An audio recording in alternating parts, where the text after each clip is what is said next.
don't hold on.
Cześć, witam was serdecznie w kolejnym odcinku z cyklu Motodoradca.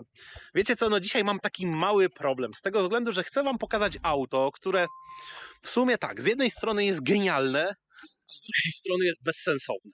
Takie połączenie, to coś w stylu jak macie sąsiada i byście chcieli, żeby mu gula chodziła, że trzeba go czymś przebić, to tak, to jest dokładnie ten samochód, czyli BMW M4 Competition w odmianie Cabrio. Tutaj mam jeszcze z napędem na 4 koła, bo wychodzi to w standardzie. Można powiedzieć, że brakuje mi tutaj jeszcze tylko haka i przyczepki kempingowej i można powiedzieć, że mamy wszystko. Bo głośny wydech już jest.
Vamos, vamos, amigo.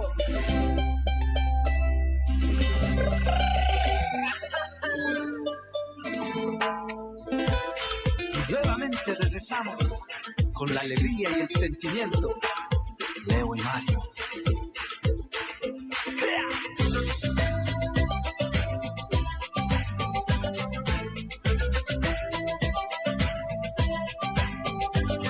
¡Vamos! Y regresamos nuevamente con la alegría y el sentimiento.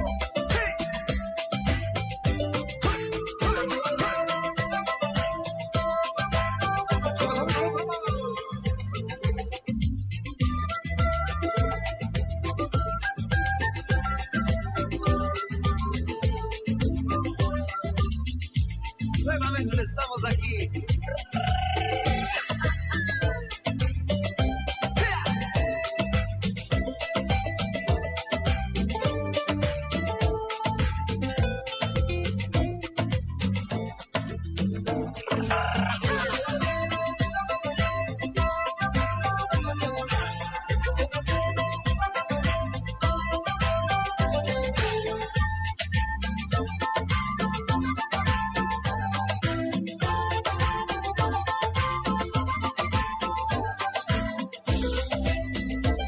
Vamos, amigo, vamos.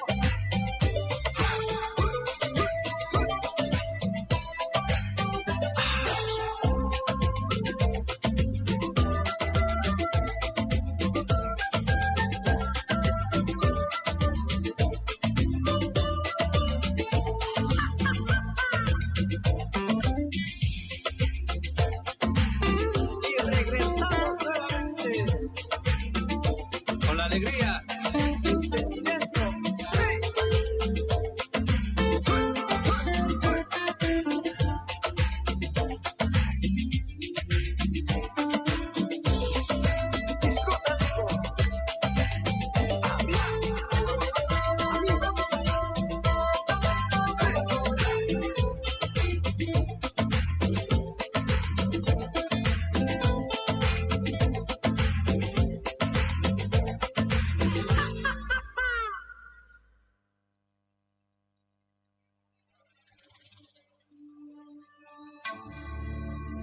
Son of Ecuador. Kami Miyatakarami. Kausanchi. Muy buenas chicos y chicas, y hoy quiero hablar de un tema serio pero a la vez muy bueno para vosotros y creo que os voy a explicar fácilmente lo que ha pasado. Estamos viendo que el canal está empezando a ganar dinero, pero no lo suficiente. Entonces podemos entrar en un marco complicado de tener que generar un autónomo y que tenga que pagar más gastos que los ingresos que tenga YouTube. De momento he definido un umbral de pago muy grande. Entonces, para eso hicimos el tema de los 10.000. ¿De acuerdo? Los 10.000 subs, ese sorteo de esos 1.000 euros. Pero pensé que así la gente participa.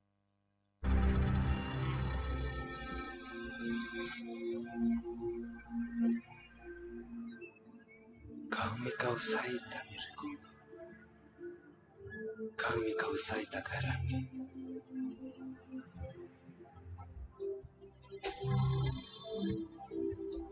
Manda. Tatainti Mikaki.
walk as slow as I look up into the sky.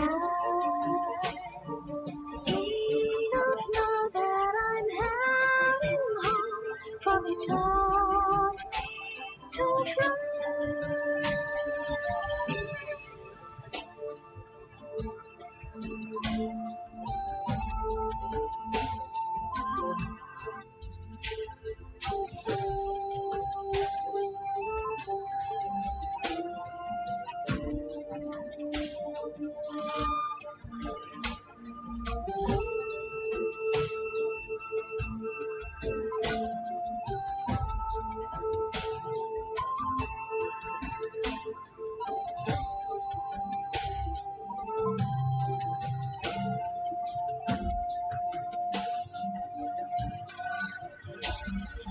Sana Ecuador.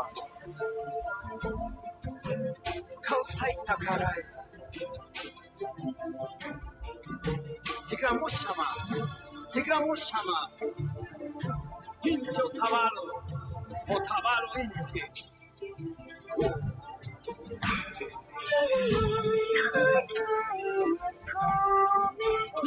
Martín, arranca al Buchareli, esa es mi clase.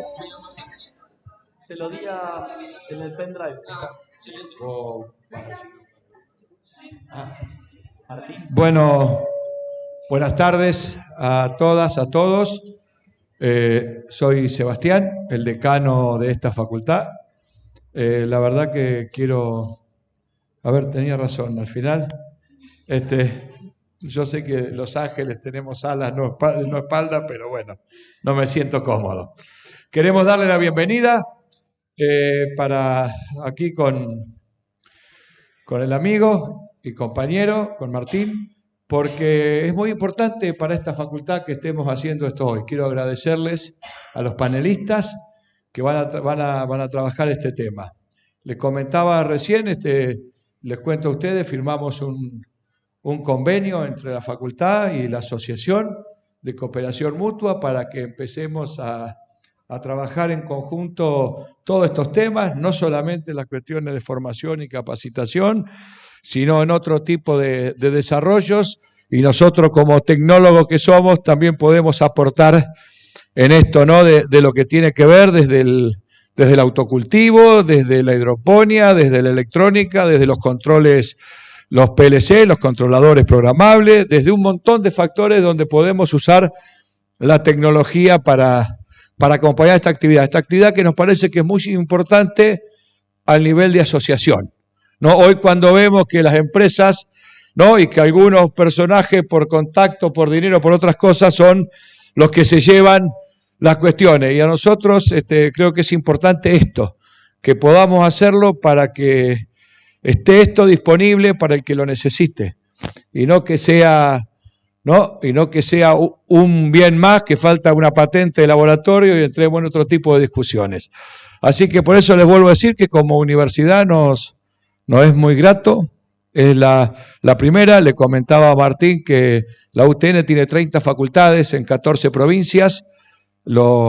Hay muchos que lo están siguiendo por el streaming, porque nos ocupamos de difundirla para que esta actividad también se empiece a hacer en otros ámbitos, ¿no? Entonces, hoy les decía que nosotros somos una universidad pública, así que es nuestro deber y nuestra obligación estar acompañando todo tipo de emprendimientos. Sepan acá, la asociación lo sabe, sepan acá que acá tienen lo que necesiten, desde cuestiones de tecnología, de cuestiones desde investigación, desde cromatógrafos en los laboratorios. A ver, como para empezar a pensar esto, creo que el techo va a ser nuestra imaginación y nuestra creatividad.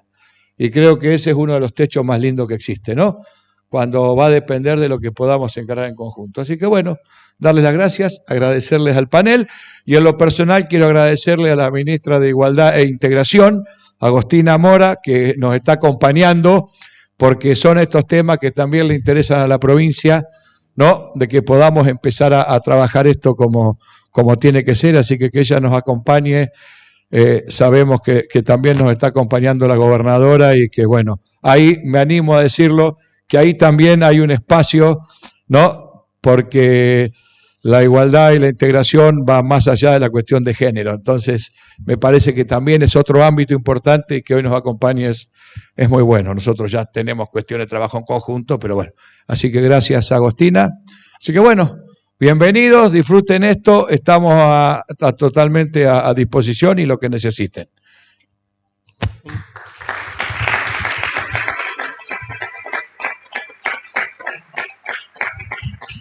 Bueno, gracias. Hola, bienvenidos a todos y a todas. Antes que todo, quería agradecerles a cada uno y a cada una de ustedes que viene a estos espacios, que ha militado no solo desde MACU, sino desde todos los ámbitos que hemos construido como cultura canábica, como asociación, tanto las madres, tanto los cultivadores, todo el ámbito. Así que quería agradecerles primero, porque sin ustedes, esta fuerza, la verdad que sería nada, no tendría ningún efecto.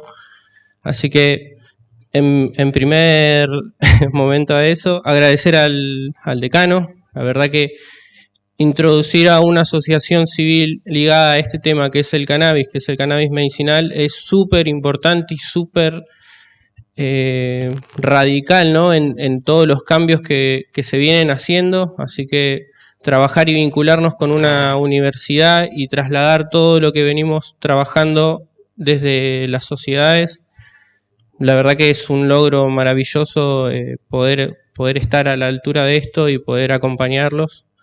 Agradecer al Reprocan, a Belén, a Nico, a Ale, que bueno, fueron mis profesores en uno de los tantos cursos que hemos hecho con los compas. Así que nada, desde ahí y desde siempre tratando de desmitificar y de romper todos esos tabúes que el prohibicionismo nos ha instaurado, todas esas miradas punitivistas hacia los consumos.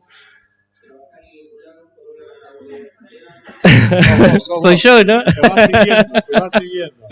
Así que bueno, nada, eso más que nada, y bueno, disfruten que la información que nos traen es increíble, y cada vez que puedo ir a un lugar y conocer a estos actores y que puedan venir acá, es súper gratificante que el Estado también nos acompañe, que no estemos solos, que como sociedad, como colectivo, como organizaciones nos unamos y tracemos un rumbo íntegro con una diversidad. Así que muchísimas gracias nuevamente al decano y bueno.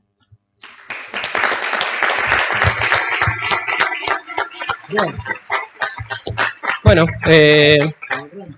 dejo al selecto panel increíble que tenemos en el día de hoy. Creo que ese es... Ahí la cambio. Hola. Bueno, mientras ahí ponen la presentación de Ale que va a empezar, un poco tomo la palabra para presentarnos.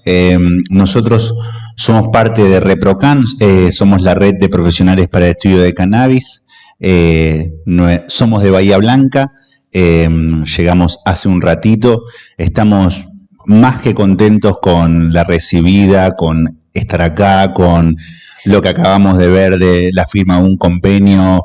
Venimos hace unos años caminando o militando la cuestión cannabis y vemos que todo lo que tenga que ver con la federalización de cannabis es algo muy positivo.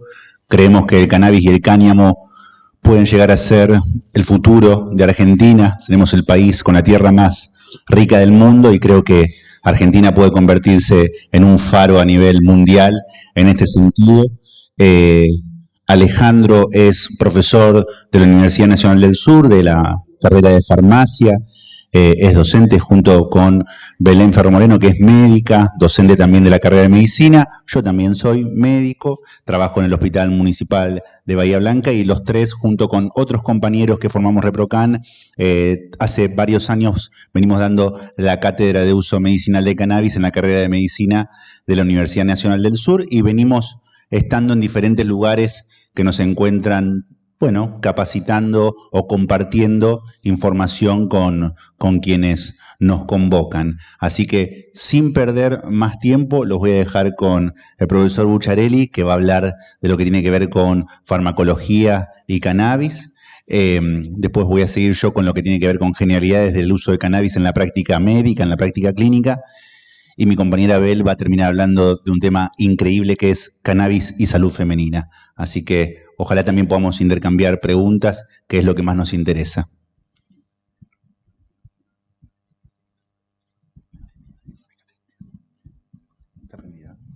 Bueno, buenas tardes para todas y todos. Un placer estar acá compartiendo con amigos, amigas, amigues este espacio de información, pero también de compartir. De eso se trata el cannabis, ¿no? Tener empatía por la persona que tenemos al lado, romper algunos mitos también.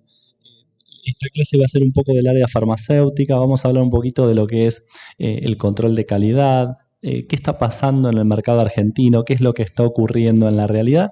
Y algunas cuestiones generales que tienen que ver con lo que son los proyectos de extensión que sostenemos desde la Universidad Nacional del Sur, que por supuesto apunta a ampliar los derechos de las personas usuarias. Por ahí lo que recomiendo es ir pasándolas medio rápido para que se completen las presentaciones y en el siguiente caso también, completar hasta el final. Bueno, ese es el título de la ponencia. Y algunas motivaciones que nos surgieron tienen que ver un poco con lo que aparece en la siguiente diapositiva, que qué es lo que está ocurriendo con los productos a base de cannabis en la realidad, en la actualidad. Y muchas veces acudimos a lo que es la magia de Internet.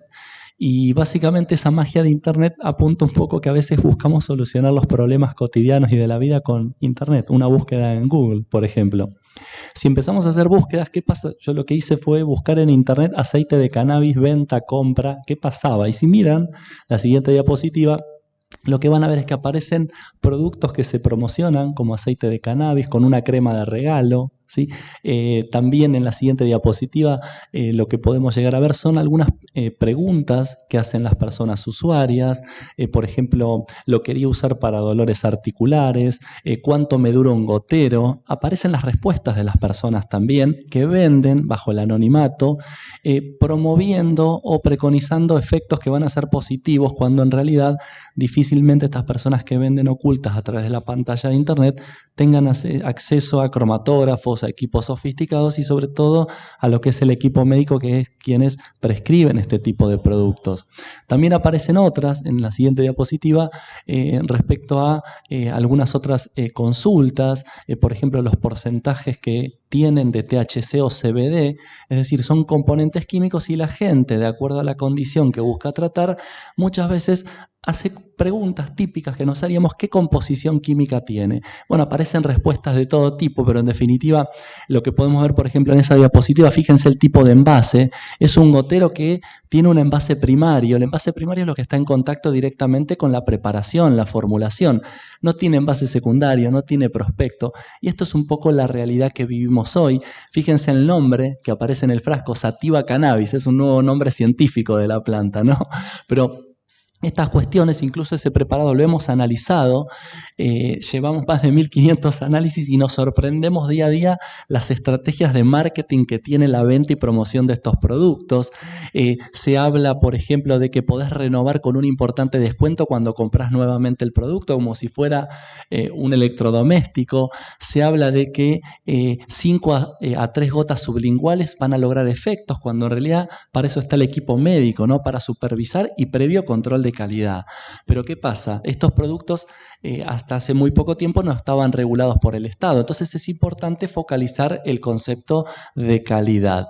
Entonces lo que tiene que ver con calidad hay distintos tipos, pero si vamos a la siguiente diapo, lo que vamos a ver en estos casos son las farmacopeas y textos oficiales, ¿sí? Como este tipo de textos que son farmacopeas, que lo que hacen es simplemente establecer determinados criterios para lo que es el criterio de pureza e identidad que caracterizan a distintas preparaciones, medicamentos y drogas vegetales también. El cannabis es una planta medicinal cuya droga vegetal son las flores femeninas, los cogollos, como los conocemos normalmente. Y eso es específico para el cannabis. En el caso particular hemos trabajado en la subcomisión de medicamentos herbarios de la Farmacopea Argentina. Ya está lista la monografía de cannabis, ahora está siendo evaluada por la comisión permanente. Nosotros somos una subcomisión técnica de herbarios simplemente, pero ahí se establecen ese tipo de criterios y en ese sentido realmente el trabajo ha sido arduo porque realmente nos llevó mucho tiempo establecer ese tipo de cuestiones. Nos rompimos las pestañas, nos quemamos realmente para aprender mucho porque realmente conseguir los materiales de trabajo, ¿sí? Muy difícil se nos hacía. Al día de hoy nos cuesta conseguir estándares para analizar la cantidad y el tipo de cannabinoide que tenemos disponibles. Entonces, eso es un trabajo que lleva mucho tiempo, pero la demanda social siempre va antes de las posibilidades, ¿sí? De los equipos técnicos. Hay mucha gente preparada, capacitada, y en eso vamos, ¿no? Siguiente, por favor. Entonces, en ese sentido, lo que tiene que ver con calidad botánica que analizamos en el laboratorio es ver los elementos que caracterizan a las muestras vegetales y ver si algunas variedades o cultivares se diferencian entre sí. También lo que hacemos es mirar adulteraciones, alteraciones y otro tipo de elementos que nos permiten caracterizar la calidad de los materiales vegetales. Si estamos pensando en algo de calidad farmacéutica, apuntaremos a determinar esos elementos que estén en las proporciones adecuadas para un producto que va a ser usado en seres vivos, ¿sí? Animales humanos y eventualmente animales no humanos, en veterinaria, por ejemplo. Siguiente. En algunos casos nos hemos encontrado con adulteraciones, materias fecales, elementos como polvo, talco, vidrio, lo que se les ocurra. ¿Dónde lo vemos? Si miran la imagen de la derecha, el prensado de países limítrofes, ¿sí? Esos prensados, nos hemos encontrado a veces que hay personas que como no podían cultivar, lo que hacían era comprar en el mercado ilegal el prensado, ¿sí? Y obviamente que este tipo de preparado se hace comprimiendo plantas casi de manera completa con todo el entorno donde orinan animales, hay humedad y esto da lugar a la proliferación de microorganismos, ¿sí? Organismos que pueden dar lugar, por ejemplo, como las Aspergillus flavus, a producir aflatoxinas que son carcinogénicas. Entonces no es una cuestión menor evaluar primero algunos elementos adulterantes. Algo importantísimo que me gustaría que se lleven de hoy, y como siempre al final de la clase hay un examen sorpresa, ahora ya no es sorpresa, y quien desaprueba se va a quedar ordenando. Así que espero que lo puedan aprobar, pero en definitiva hablamos de calidad química cuando tenemos en cuenta algunas cuestiones que tienen que ver con la composición química. Si miramos algunas imágenes que yo les estoy compartiendo, lo que vamos a ver en esos casos es el concepto de fitocannabinoides. Compuestos químicos que probablemente ustedes conozcan, pero fíjense esas 4 imágenes de moléculas químicas, ¿sí? Son 4 fitocannabinoides que podemos llegar a encontrar en las preparaciones. Miren la estructura química, aunque no sepan tanto de química, son estructuras que tienen como anillos, como hexágonos, son químicamente sustancias lipófilas afines con los tejidos grasos. Por eso las personas usuarias debemos informar a nuestros equipos médicos y tener los certificados de ReproCan para, ante cualquier intervención de las fuerzas de seguridad, sepan que ustedes son personas usuarias, sobre todo si les monitorean los niveles de cannabinoides con los famosos test o narcotest, que monitorean otro tipo de sustancias, para no tener problemas legales. En el caso de hoy, viajamos en avión desde Bahía Blanca, pudimos transportar cannabis legalmente con el ReproCan, ¿sí? Porque la idea es mañana hacer una parte práctica de control de calidad, así que mañana no se lo pierdan. Pero en definitiva, estas moléculas son muy parecidas entre sí, pero actúan de manera diferente en los receptores que tenemos en el cuerpo que lo van a abordar procedentemente, ¿sí? Esas son las moléculas fitocannabinoides, más de 100. Es la única especie cannabisativa dentro de las más de 300.000 especies de plantas superiores que produce ese tipo de compuesto. ¿Sí? Entonces es muy importante la planta por los cannabinoides, no tanto por lo que aparece en la siguiente diapositiva, ¿sí? Que son los terpenos, son re importantes también. Si miran, esas moléculas son más chiquititas, son muy volátiles y tienen esos aromas que podemos ver en las imágenes siguientes, ¿sí? Olores como el limoneno, nos recuerda al limón, los olores a pino como el pineno, el olor a la cerveza IPA, ¿sí? El mirceno, o el olor a lavanda, el linalol, que es sedante, ¿sí? Esas sustancias contribuyen con los efectos terapéuticos de los cannabinoides en algo que se llama efecto séquito. Es un efecto en equipo, ¿sí? No es lo mismo que estemos nosotros tres haciendo algo, que esté toda esta sala llena y que esto sea un éxito gracias a ustedes. Nosotros tres no podríamos hacer exitosa esta jornada. Necesitamos de un equipo y esos son los equipos de los distintos compuestos que tenemos. Y aparecen en base a esos terpenos aromas, ¿sí? Fíjense, blueberry por colores, por aroma a fresas, a frutos rojos, aromas como azur diésel, olor un poco como a combustible. Eso tiene que ver con los terpenos, que no es menor su participación, pero los terpenos los encontramos en otras plantas medicinales.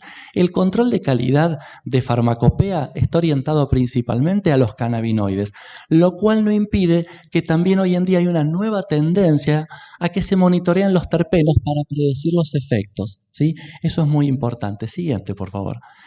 Tercer grupo de compuestos, los que ven ahí, son los flavonoides. Los vemos en aquellas plantas o flores de colores amarillos o naranjas como las caléndulas, por ejemplo. Pero este tipo particular, que se llama canaflavinas, ejercen su efecto en un lugar donde actúan moléculas como el clonazepam. ¿Les suena? Actúan en el mismo receptor, por supuesto con menor intensidad. Por eso algunos quimiotipos de cannabis pueden ejercer efectos sedativos junto con otros cannabinoides como el CBN. Siguiente, por favor. También comentarles que en función del tipo de cannabinoides que tenemos, aparecen los quimiotipos. Es así como hablamos un lenguaje en común con Nico, Bell y Virginia en el equipo de ReproCan, donde ellos establecen una serie de quimiotipos numerados del 1 al 3 en general, donde eso es lo que les prescriben a cada paciente que los visita y en función de eso yo hago el control de calidad y hago un reporte que hablamos en ese lenguaje. ¿Qué significa? Vamos a verlo con un cuadro, por favor. Fíjense que hay una serie de números, el número 1, 2, 3, 4 y 5, y si miramos en la columna del centro, vemos que la composición del quimiotipo 1 dice delta 9 THC mayor al CBD. Eso quiere decir que cuando Nico y Bell prescriben algo que diga quimiotipo 1 para tratar dolor, espasticidad, artrosis, artritis, quiere decir que esa paciente necesita un aceite, una preparación rica en THC. ¿Sí? Quimiotipo 2, fíjense en el cuadro, dice la misma concentración THC similar al CBD. El caso del quimiotipo 3, menor el THC que el CBD, acá vemos un perfil más para abordar sintomatología frente a epilepsia refractaria, entre otras condiciones. Quimiotipo 4 son quimiotipos ricos en CBG, ahora se está estudiando muchísimo para afecciones de la piel. Y por otra parte hay un quimiotipo que se llama 5 para aquellos cultivares de cannabis que casi no tienen cannabinoides. ¿Sí? Eso es muy interesante. Fíjense las fechas a la derecha de esa bibliografía. Años 73, 87, 2004. Hace muchos años que hay información, pero ¿por qué no nos llegaba? Evidentemente el prohibicionismo hizo estragos, ¿no? Y esa es la política que intentamos ahora de construir y llegar a las autoridades como están hoy presentes. Eso es todo un avance para esta universidad, lo cual celebramos desde nuestro humilde espacio. Si avanzamos a la siguiente diapositiva, lo que vamos a encontrar también, ¿sí?, un concepto nuevo. En vez de hablar de quimiotipo, quimiobares. ¿Sí? Fíjense la siguiente diapositiva. Cuando miramos, ¿les suena el término índica sativa? ¿Sí? Los quimiotipos sativos que son más para la concentración, para usar de día, para estar despiertos, para estimular el ánimo, o bien las índicas más con un efecto corporal, relajante, para usar de noche, a veces para conciliar el sueño. Bueno, da la casualidad que cuando analizamos esos dos tipos de perfiles, no hay diferencias entre el THC y el CBD de una sativa y una índica. En realidad, estos son distintos quimiobares. ¿Qué son los quimiobares? Son tipos químicos, pero que no solamente tienen en cuenta al THC, al CBD y a los cannabinoides, sino también a los terpenos que yo les mencionaba recién. Entonces, a la hora de hablar, hoy está más de moda y es un concepto nuevo. No se dicta hoy en las universidades, pero lo estamos tratando de empoderar, es analizar también los terpenos y hablar de quimiobares. Por ejemplo, quimiobares que tienen, como en la siguiente diapositiva, una concentración, aparecen ahora unas estructuras químicas, ¿sí? Y fíjense la parte inferior en verde, ¿sí? Por ejemplo, un quimiobar de tipo 2 con CBD y THC en porcentajes similares, ricos en mirceno y linalol. Estoy poniendo más integrantes del equipo de esa preparación o de ese aceite. Este concepto es lo más novedoso y vanguardista y es en base a lo cual los equipos médicos deben trabajar, porque muchas veces no podemos explicar el efecto de un aceite, una preparación, solo por la relación entre el THC y el CBD. Es importante, les comento algo, no nos tenemos que preocupar a veces tanto por los terpenos, porque si no los tenemos en nuestra muestra, porque el tipo de preparado usamos calor y los perdimos, los usamos de otras plantas medicinales. Eso es lo bueno, que los tenemos en otras plantas, ¿sí? Siguiente, por favor. Esta presentación la van a tener después, está en PDF también, chicos, para compartirla, así que está. Las formulaciones y perfiles químicos, algo re interesante, no se vayan de sus asientos, pero fíjense la siguiente diapositiva, cuando estamos hablando algo importante, ¿sí? Hablamos de extractos y preparaciones de espectro completo, de amplio espectro y de aislados de CBD o isolados. Esto es importante que lo tengamos en cuenta. Lo que son los preparados de espectro completo, miren la imagen superior izquierda. Hay una serie de hexágonos con colores. Cada color representa un cannabinoide, un terpeno, algunas vitaminas, polifenoles. Es decir, los extractos y preparaciones derivadas de espectro completo son las que tienen toda la composición posible que está originalmente en la planta. Tenemos mayores chances, por supuesto, de tener un efecto más beneficioso porque hay una gran cantidad de compuestos en proporciones no tan diferentes donde se atenúan efectos adversos y se refuerzan o potencian los efectos beneficiosos. Efecto séquito o entourage, ¿sí? Es un término bastante interesante. El caso 2 son los preparados de amplio espectro. ¿Qué son esos preparados? Son esos preparados que tienen casi todos los compuestos, pero no tienen cantidades importantes de THC y CBD. ¿Qué pasa? Si miran en la parte inferior, hay una resolución nueva de la ANMAT, ¿sí? La 781 del año 2022, fresquita todavía, que habla de preparados a base de cannabis y derivados. Por cuestiones legislativas, hay emprendimientos, cooperativas todavía no, pero en otros países sí, y laboratorios que inscriben y registran sus productos con bajo tenor de THC y la forma ácida. ¿Para qué? Para poder inscribirlos como sustancias no psicotrópicas. Eso reduce los trámites, la parte engorrosa de habilitaciones y registro de productos. Es una estrategia interesante, pero tenemos que tener en cuenta que si bien podemos esperar un efecto interesante, no tenemos la potencia del THC y su forma ácida, ¿sí? No es malo ni bueno, son escenarios diferentes. Cada persona necesita distintos perfiles químicos. El tercer caso es uno que siempre intentamos ver lo negativo. ¿Por qué? Porque habla de aislados. Fíjense los hexágonos, todos del mismo color celeste. Todo dice CBD. Son aislados de CBD, como vemos en algunas formulaciones inscriptas como medicamentos, como especialidades medicinales, pensadas un poco para facilitar lo que es la dosificación, porque ahí sabes cuánto tenés de un solo compuesto. En los dos casos anteriores, identificar cada compuesto y decir cuánto tengo de los más de 500 compuestos del cannabis es un hecho que haría encarecer mucho el análisis y el registro del producto. Estos preparados de CBD tienen la desventaja de que actúan sobre un margen más reducido de sintomatologías, pero su dosificación a veces puede ser más fácil, sobre todo hoy en día con lo que ocurre en Argentina y en otros países del mundo, donde el equipo médico no siempre están como Nico Belivir formados en fitoterapia, donde no saben cómo dosificar fitopreparados. Pero el fundamento de la fitoterapia son extractos multicomponentes. No es homeopatía la fitoterapia, son dosis detectables, pero el concepto es el uso de varios componentes, ¿sí? Siguiente, por favor. Les muestro algunos preparados. El aceite de Charlotte, un preparado de amplio espectro. Algunos lo categorizan en la categoría de espectro completo, pero son más bien amplio espectro. ¿Y por qué? Bueno, porque tiene bajo tenor de THC y de su forma ácida, menos de 0,2%. Este tipo de preparados lo importaba hasta no hace mucho tiempo el Ministerio de Salud para abordar el tratamiento de sintomatología en epilepsia refractaria, producto que costaba en su momento $400. No es el precio que figura en páginas de internet de Estados Unidos, pero era lo primero que había. Lo hemos analizado, son preparados muy interesantes, pero cada persona tiene un requerimiento fisiológico o fisiopatológico diferente. Siguiente. Por otra parte, formulaciones con CBD. Fíjense que hay 4 imágenes. Todas apuntan a preparados inscriptos como especialidades medicinales. Fíjense que en el preparado inferior izquierdo dice 100. Preparados con 100 miligramos por cada centímetro cúbico de CBD. Estos preparados están apuntados para tratar sintomatología como casos de epilepsias refractarias, síndrome de Dravet y Lennox-Gastaut. Son epilepsias refractarias infantiles bastante complejas de abordar.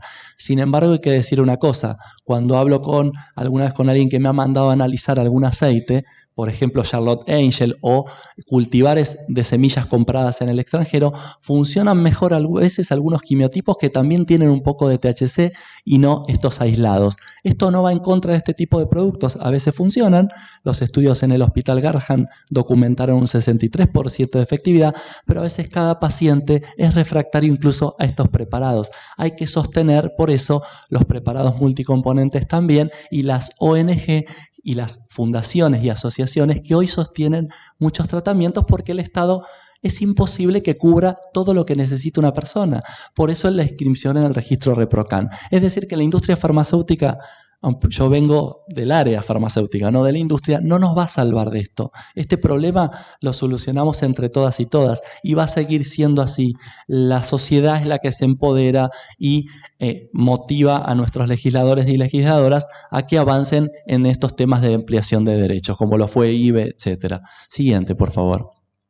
Este es otro tipo de preparados. Estos no están disponibles en Argentina, pero es un preparado a base de THC para reducir náuseas y vómitos asociados a quimioterapia. ¿Cuál es el problema de estos preparados? Solo tienen THC y encima es un THC sintético. ¿Qué pasa con la industria química y la farmacéutica? A veces cuando intentás replicar una molécula natural y la tratás de hacer sintéticamente, hay partes de la molécula que no son iguales. Se llaman centros quirales, centros asimétricos de la molécula, que no se los voy a tomar en el examen que vamos a tener después, pero sí tener en cuenta que a veces estas diferencias entre lo sintético y lo natural, ¿sí?, hace que estas moléculas actúen de manera diferente en el cuerpo y sí puedan tener una dosis letal alta, pero sí dosis letal en animales. Entonces hay que cuidarse de estos preparados y estar bien acompañados por equipos médicos. Eso es lo importante que los quiero trasladar. El CBD de los casos anteriores es extraído de la planta. Este THC sí se obtiene sintéticamente. Vamos con la siguiente. ¿Sí? Este es un preparado interesante, ¿sí? Es una mezcla de THC y CBD obtenido de la planta, quimiotipo 2. ¿Se acuerdan cuál era? THC y CBD en proporciones similares. La forma farmacéutica es un pulverizador oromucosal. Lo aplico en la parte inferior de la mejilla, ¿sí?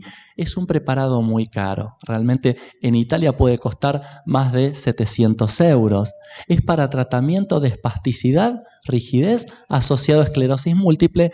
Estos laboratorios tienen mucha plata, invierten mucho en los estudios clínicos en seres humanos y por supuesto pueden darse el lujo de hacer una extracción, un aislamiento, pero después lo tienen que recuperar. ¿Y eso quién lo paga? Cada paciente, ¿sí? Seguimos volviendo a lo mismo. Muy interesante, son eficaces, pero es incosteable. Este pulverizador tiene 92 pulverizaciones. El tratamiento indica 12 por día. Te dura una semana, 10 días el tratamiento. ¿Quién puede pagar más de 700 euros, ¿sí?, por semana? Es imposible. O sea, son utopías en definitiva. Y algo que le quería mostrar. Fíjense en la imagen, ¿sí?, en la anterior, arriba a la derecha, que hay unos globitos, son los tricomas glandulares de las plantas. Son clones que se obtienen por modificaciones químicas para que algunas plantas produzcan mucho THC y otras mucho CBD. Y fíjense la diferencia que hay entre la imagen de la derecha, donde ves un tricoma, un globito grande, y abajo un tricoma con un globito chiquitito. Eso a veces, las modificaciones genéticas se traducen y se expresan también en la planta, en el tamaño y en la anatomía de los elementos como los tricomas glandulares. Ojo cuando modificamos genéticamente a las plantas porque aparecen los problemas también. No lo puedo probar para este caso, lo comento simplemente. Y en el caso siguiente, algo que me parece interesante, ¿qué pasa con la calidad química? ¿Qué es lo que está pasando? ¿Qué utilizan las personas usuarias?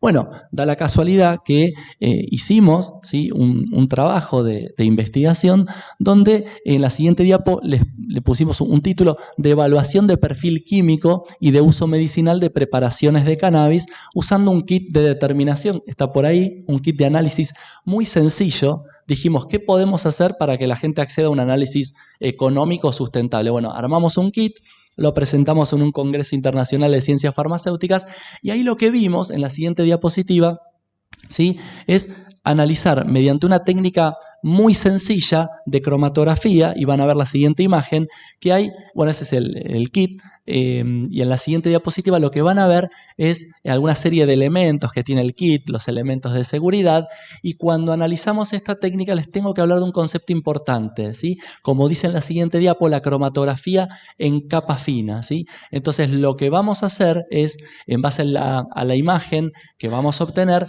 es a partir de una cromatografía en capa fina, cuantificar o semicuantificar con una regla de medición, ¿sí?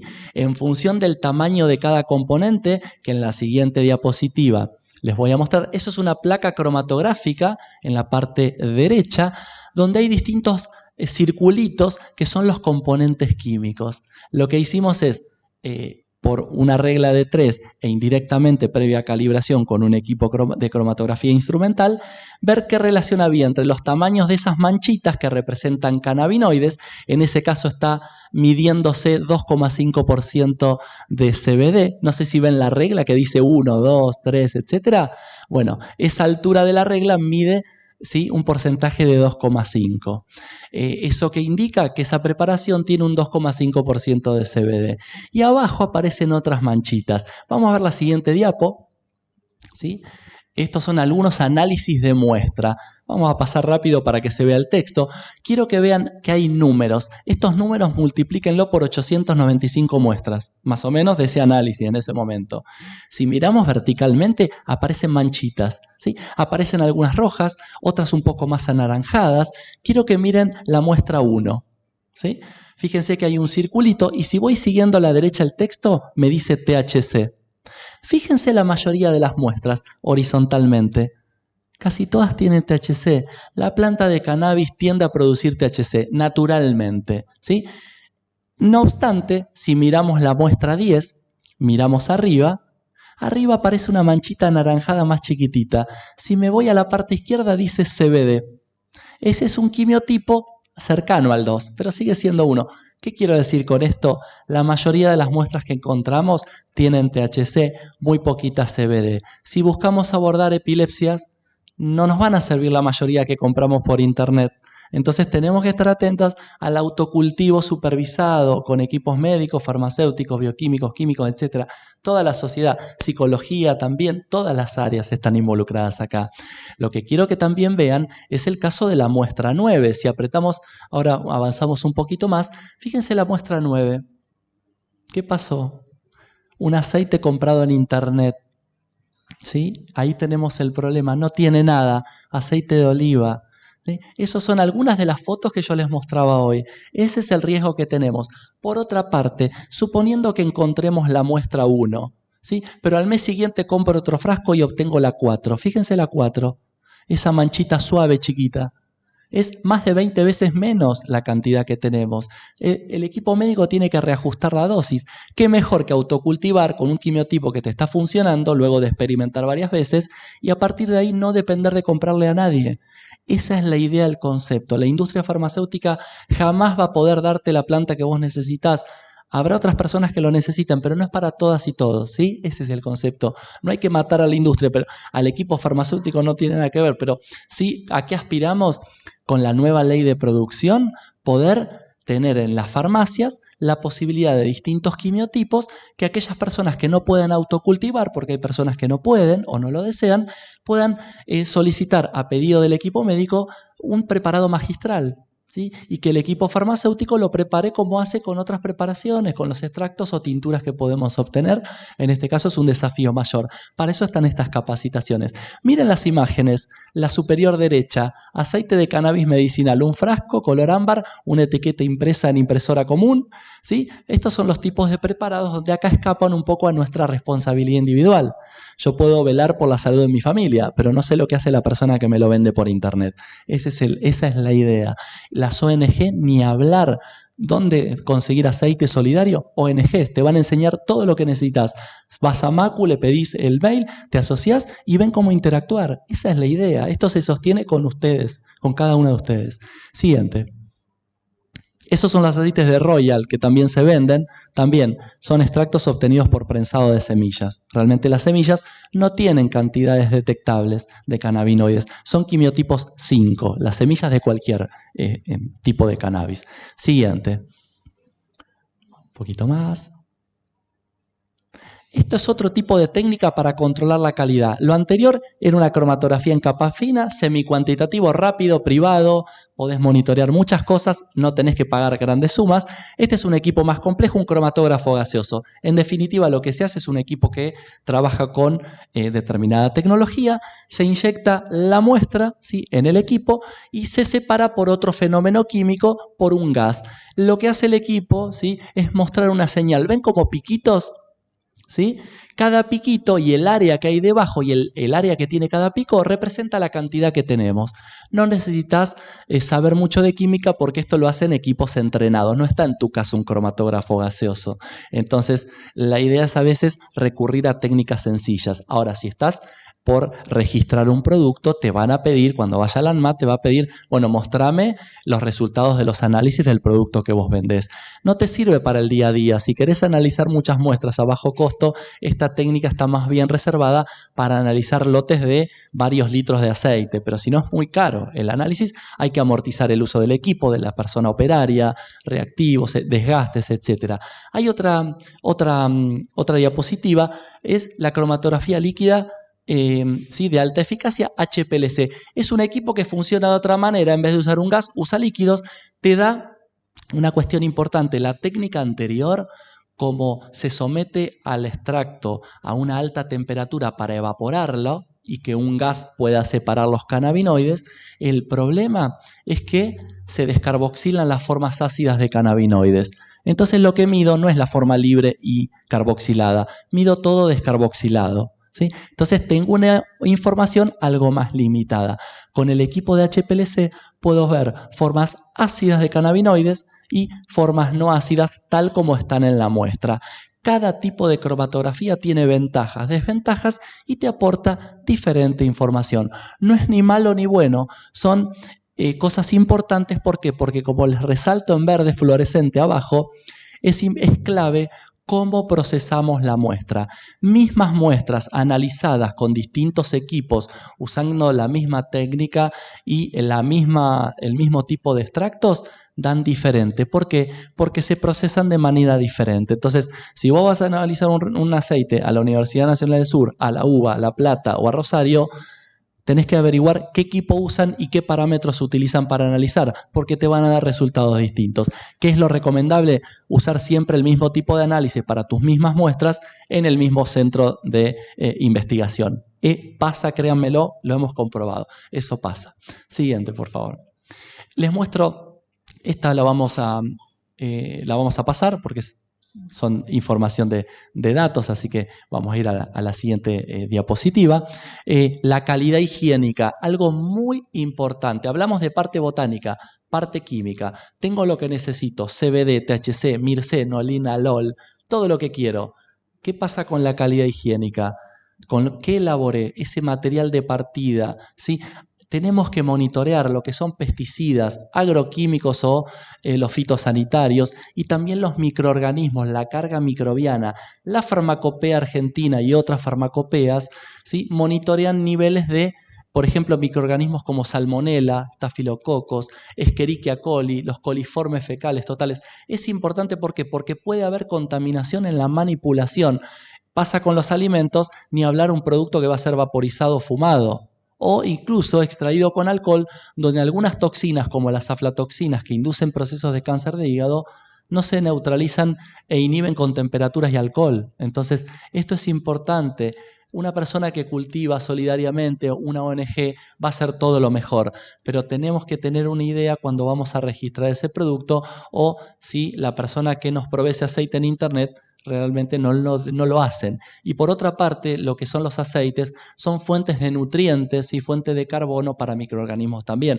Por eso el hecho de almacenar los productos a base de cannabis en heladera y en oscuridad para preservarlos no solo de las peroxidaciones, sino también de las oxidaciones y otras alteraciones. Eso es importante tenerlo en cuenta. Algunas veces se pueden incorporar vitamina E, ahí preparado, hay cápsulas, con una jeringa se puede tomar una alícuota e incorporarlo en el aceite porque es liposoluble para retardar la oxidación también de los cannabinoides. Les tiro un tip, pero hay que hacerlo con cuidado y ver las dosis, ¿sí? No es para cualquier cosa. Pero eso es una estrategia también que ustedes pueden hacer bajo asesoramiento y obviamente va a quedar mi correo también por cualquier cuestión que necesiten. Vamos con la siguiente. Estos son ensayos microbiológicos, los tienen anotados. No es necesario que los recordemos todo. Simplemente vamos a hacer clic 2 veces para ver eso que está marcado. Es para los productos no obligatoriamente estériles, es decir, los controles que vamos a necesitar para drogas vegetales, material vegetal, para productos que no tienen que ser estériles. No es una sonda, no es un implante que lo necesito estéril. Tiene que tener una muy baja carga microbiana. Un cigarrillo que se fuma de tabaco, por ejemplo, no tiene que ser estéril, ¿sí? Está habilitado. Pero en el caso del cannabis, la parte inferior en color verde, aflatoxinas, tiene un límite, ¿sí?, del orden de los microgramos, ¿sí? Es muy poca cantidad. ¿Por qué? Porque son sustancias con una alta toxicidad. Entonces a veces tenemos que tener en cuenta. Esto se hace para las plantas medicinales que están en nuestra farmacopea, no solo para cannabis, ¿eh? Siguiente. Ya vamos terminando. Estos son pesticidas y agroquímicos. Les puse algunos organofosforados, organoclorados. Son pesticidas que tienen efecto residual. No los podemos usar en nuestro cultivo tampoco. Ojo, porque tienen efecto deleterio. Actúan en un sistema de la acetilcolinesterasa. ¿Sí? No es tan importante, pero quiero decir que tiene un efecto a muy largo plazo. No se van con un lavado ni con el tiempo. Mucho cuidado. Y otra cuestión, si bien hoy está en auge el glifosato, ojo que hay otros peores. Entonces, que no nos distraigan solo con el glifosato. Hay muchos peores que se están utilizando el día de hoy y que tenemos que tenerlos en cuenta también. Por eso no comprar cosas en internet, hacer autocultivo. Insisto con eso y acercarse a las ONG. Siguiente, ya vamos concluyendo. ¿Quiénes somos? Bueno, ahí hay un equipo más chiquito en la siguiente diapositiva, parte del equipo fundacional, ¿no? Ahí está Nico, Bir, Bel, y fíjense atrás esa imagen tan linda, autocultivo. Por fin pudimos tener el ReproCan para autocultivar y poder salir en alguna foto con cannabis y no ser perseguidos a veces. Es una imagen que dice mucho porque equipos profesionales que se pongan frente a una planta de cannabis también da un significado que va más allá del cannabis y el uso adulto irresponsable o medicinal o terapéutico. En definitiva, lo que intentamos desde la universidad y el equipo de ReproCan, sostener proyectos de extensión, acompañar personas usuarias, dar cursos, brindar apoyo. Eso es lo que se sigue sosteniendo. Tenemos una compañera que hoy no está, que es Pamela, que nos sigue en las redes sociales, que responde a cualquier hora. Le escribís a las 4 de la mañana, a las 5 de la mañana tenés la respuesta. Es así, pero es un equipo. Eso es lo importante. Hoy estamos nosotros 3, pero es un equipo más grande. Esto es parte de nuestra actividad formativa, la primera cátedra de cannabis medicinal en una universidad pública. Hablar de cannabis, hablar de porro, hacer un taller de vaporización, preparar aceite, una locura. En 2018 empezó ese sueño que hoy va a tener también su 5ª cohorte, ¿sí? Así que se ha sostenido incluso en la virtualidad. En la siguiente diapo también la idea es ver ese camino al principio que muchos equipos han transitado.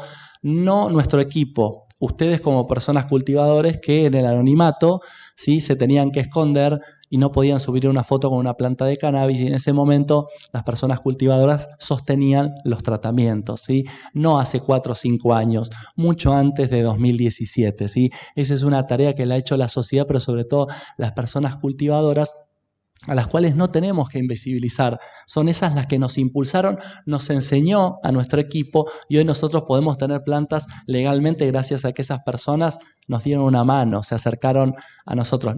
Nuestro equipo tiene la obligación y el deber de sostener esto porque con sus aportes nosotros trabajamos en organismos públicos también, es un deber. Estar acá sentados hoy no es mérito nuestro, es mérito de toda la sociedad. Ese deber lo debería tener cada persona, cada funcionario, funcionaria pública, cada docente universitario, porque esos sistemas se sostienen con los impuestos y los aportes de todos ustedes, ¿sí? La persona que no manda a su hija o hijo a la universidad, ¿sí? Me está sosteniendo mi trabajo, me paga mi sueldo y sostiene la universidad pública.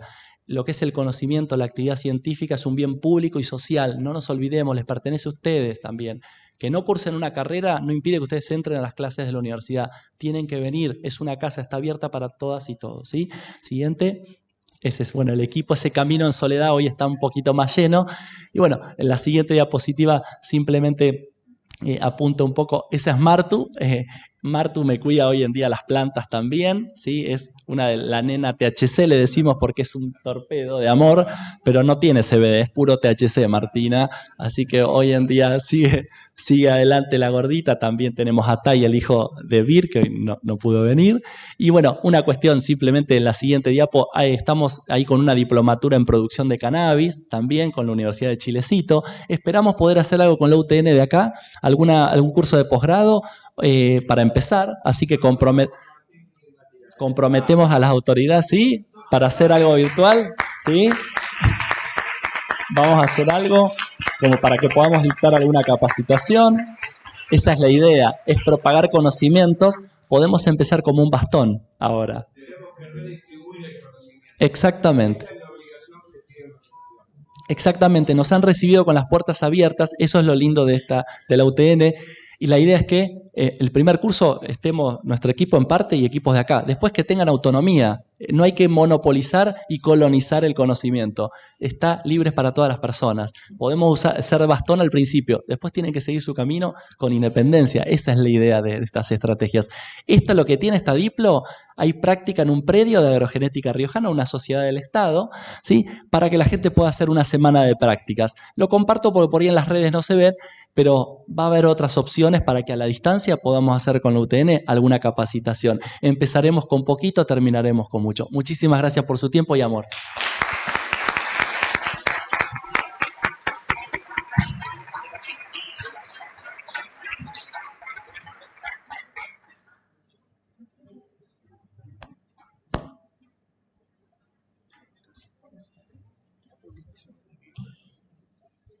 Hola. Re bien. Bueno.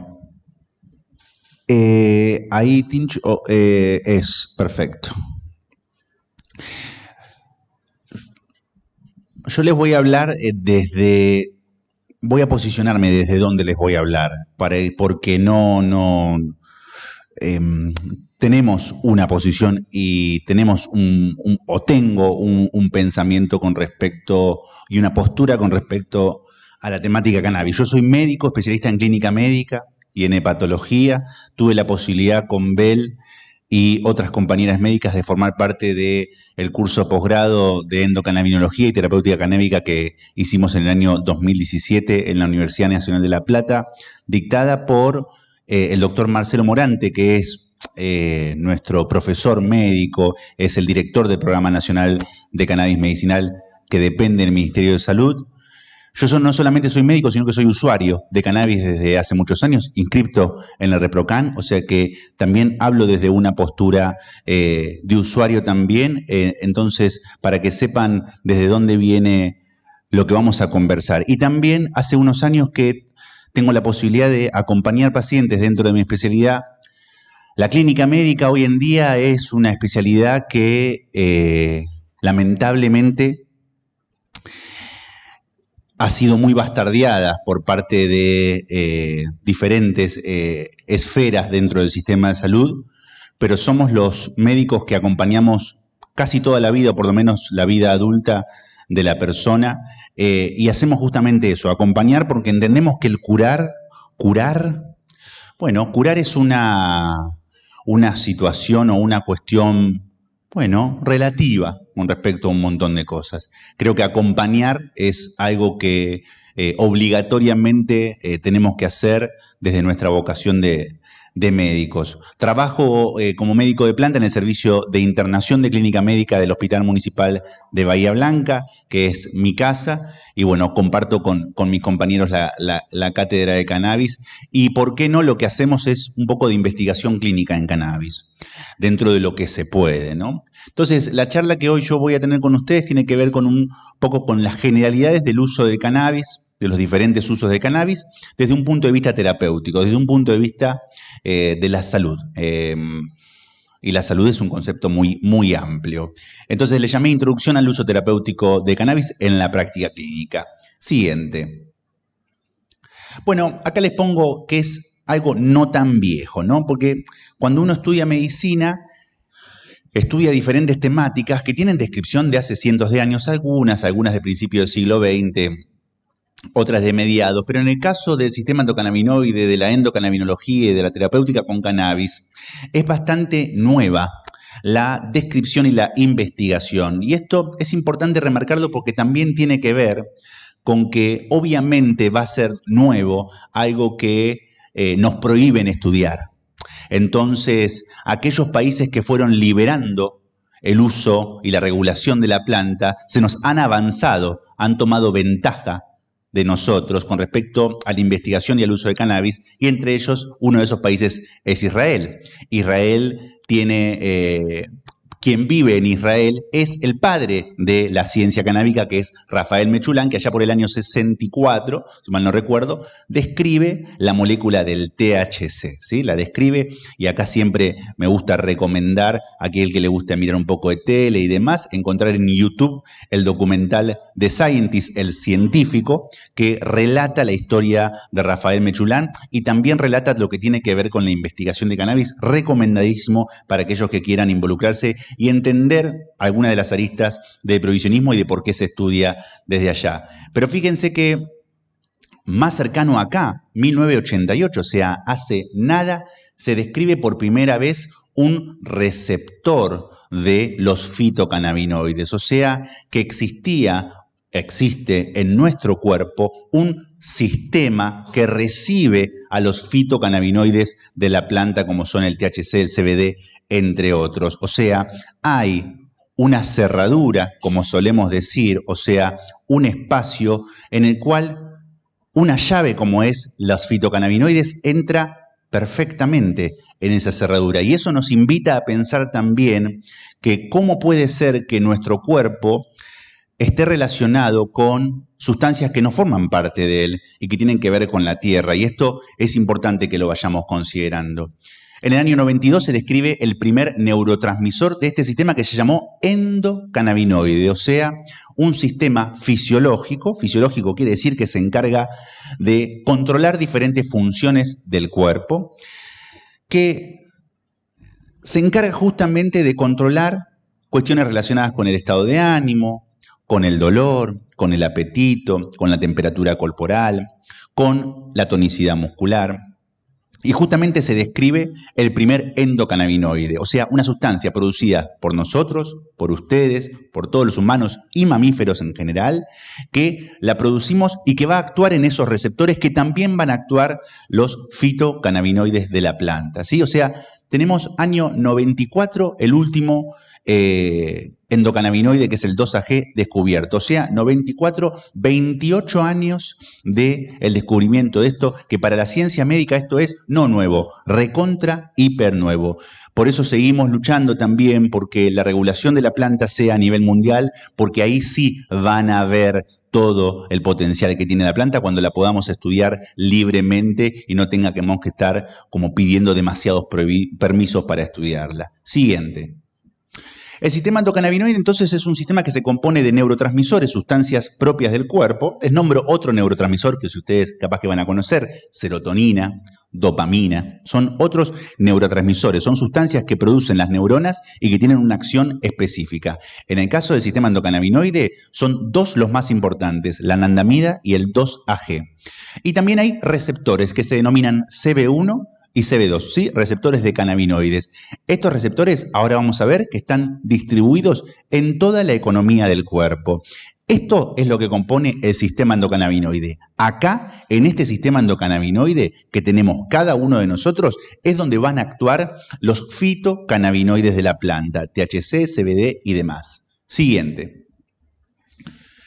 Y cuando uno piensa en marihuana, piensa en ¿cannabis y marihuana es lo mismo?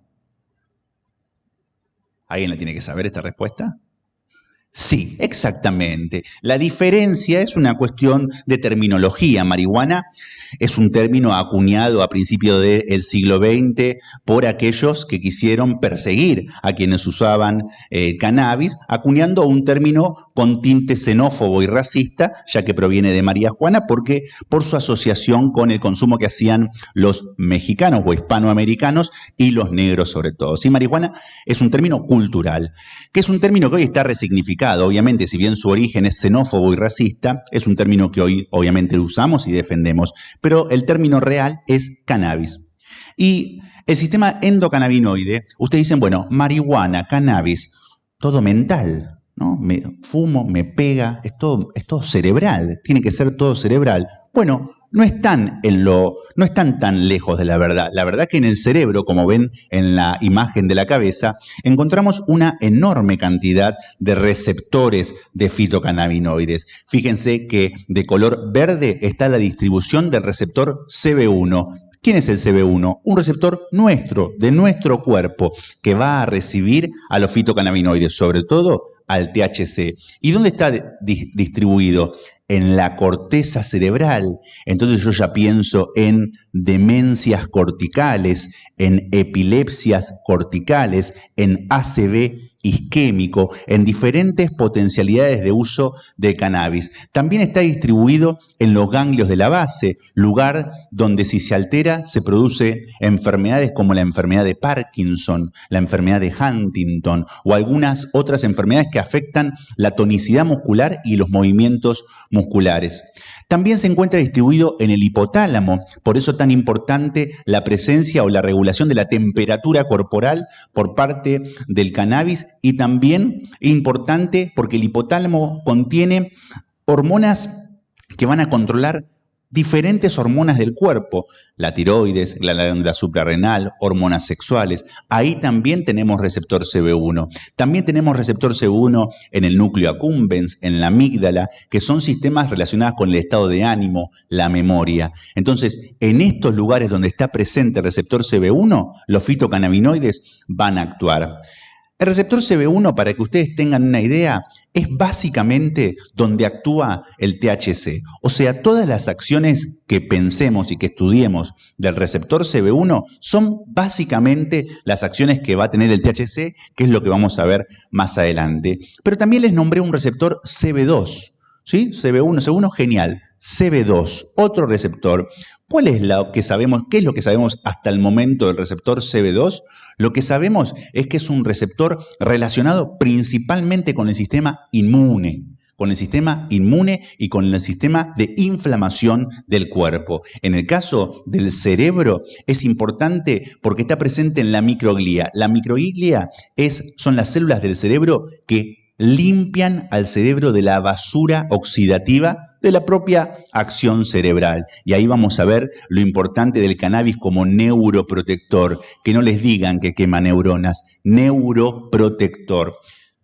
Salimos de la cabeza y pasamos al cuerpo humano. Pero ¿cómo? ¿Marihuana es mental? No. Mirá, hay receptores de fitocannabinoides en otras partes del cuerpo. ¿Dónde? CB1, THC. ¿Dónde? Fíjense, pulmones y su gran advenimiento de utilización para el asma, la fibrosis quística. También lo tenemos en el músculo liso del tubo digestivo, por eso entendemos cada vez más su uso en síndromes de intestino irritable o en enfermedad inflamatoria intestinal. También está presente en el músculo y ahí vemos la importancia del THC, entre otros, de ser un buen relajante muscular o ayudar a las enfermedades que traen mucha rigidez o espasticidad. También lo vemos distribuido en vasos sanguíneos y entendemos ahí la acción del THC sobre la presión arterial, ¿no? A que alguno de ustedes ha visto a alguien que fume un par de pitadas y caiga medio desmayado porque le bajó la presión, ¿no? La pálida suele suceder en altas dosis de THC, pero uno lo puede ver también por esta acción que tiene sobre las arterias al vasodilatar y bajar la presión.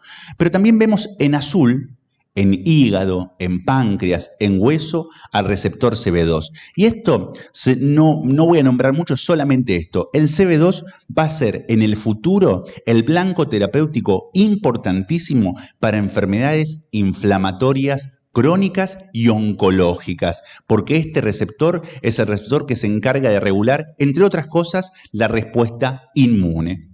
Entonces, cuando hablamos de cannabis y acción sobre el cuerpo, no solamente hablamos de estar colocado, sino también hay diferentes acciones que tienen que ver inclusive con lo terapéutico, que es lo que vamos a hablar hoy en día.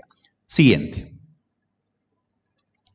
Y hablamos de sistema endocannabinoide, y hablamos de endocannabinoides, y hablamos de fitocannabinoides, y a mí me gusta siempre traer brevemente este ensayo de Ethan Russo. Ethan Russo es un veterinario estadounidense que es un pope de la ciencia canábica, que una de las cosas que propone, que me parece muy interesante, es un síndrome de deficiencia de endocannabinoides, como si hubiera personas que sufrirían una especie de déficit o de como si fuera una especie de hipoendocannabinoides, como si tuviera poquita acción del sistema endocannabinoides. ¿Y en qué enfermedades se puede ver esto? En muchas enfermedades que trata el cannabis: migraña, fibromialgia, depresión, ansiedad.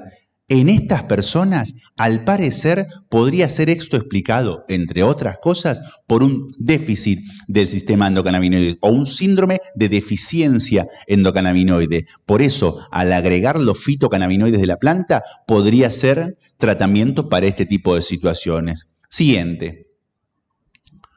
Repasemos unos conceptos. Cannabinoides, en general, son cualquier sustancia que va a interactuar en los receptores CB1 y CB2 del cuerpo, que los tenemos nosotros en nuestro cuerpo, en cabeza, en pulmones, en toda la distribución que recién comentamos. Endocannabinoides son sustancias producidas por nosotros, son marihuana endógena, nuestra, ¿sí? Fitocannabinoides, THC y CBD a la cabeza, de la planta. Y también están, como nombró Ale, los cannabinoides sintéticos, fabricados en laboratorios, algunos de uso médico o algunos de uso en una cuestión más recreativa como drogas ilegales. Siguiente. Esto que nombró Ale también y que nos parece importantísimo y por razón por la cual nosotros defendemos el uso completo de la planta o las acciones de un full spectrum de la planta. ¿Por qué decimos esto?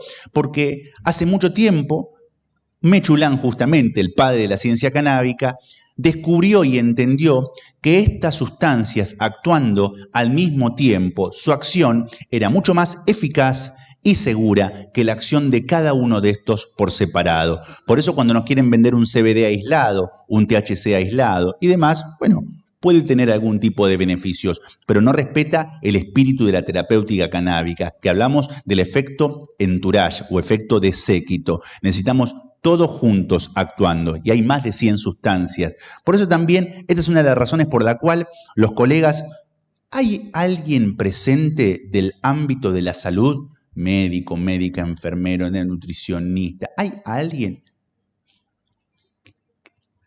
Hay un montón. ¿Pueden decir más o menos a sus profesiones si no les es mucha molestia? No escuché. Médica ginecóloga. Anestesióloga especialista en dolor. Gracias por venir. Nutricionista, Luquita. Psicóloga. Enfermera, kinesiólogo. Hermoso. Cuando hablamos de efecto séquito, hablamos de muchas sustancias actuando. Cuando un colega o cuando charlamos con otros colegas y nos dicen, che, Nico, cannabis no tiene evidencia de uso. Cannabis no hay evidencia de su uso en tal cuestión. Lo que hemos dejado de enojarnos frente a esta situación, hoy en día estamos mucho más tranquilos. Y lo que explicamos es que justamente es muy difícil tratar de evaluar desde la lógica de la medicina basada en la evidencia, un extracto molecular que tiene más de 100 moléculas y que no todas de ellas fueron descritas. Entonces, no me pidas que ponga en el mismo cajón que un ibuprofeno, que un paracetamol, que un losartán, que una pregabalina y demás, algo que es un fitoherbario, que es una fitoterapia. No se puede evaluar con la misma forma que antes. O sea que decir que no hay evidencia nunca la va a haber porque estamos hablando acá de más de 100 sustancias actuando al mismo tiempo. Siguiente.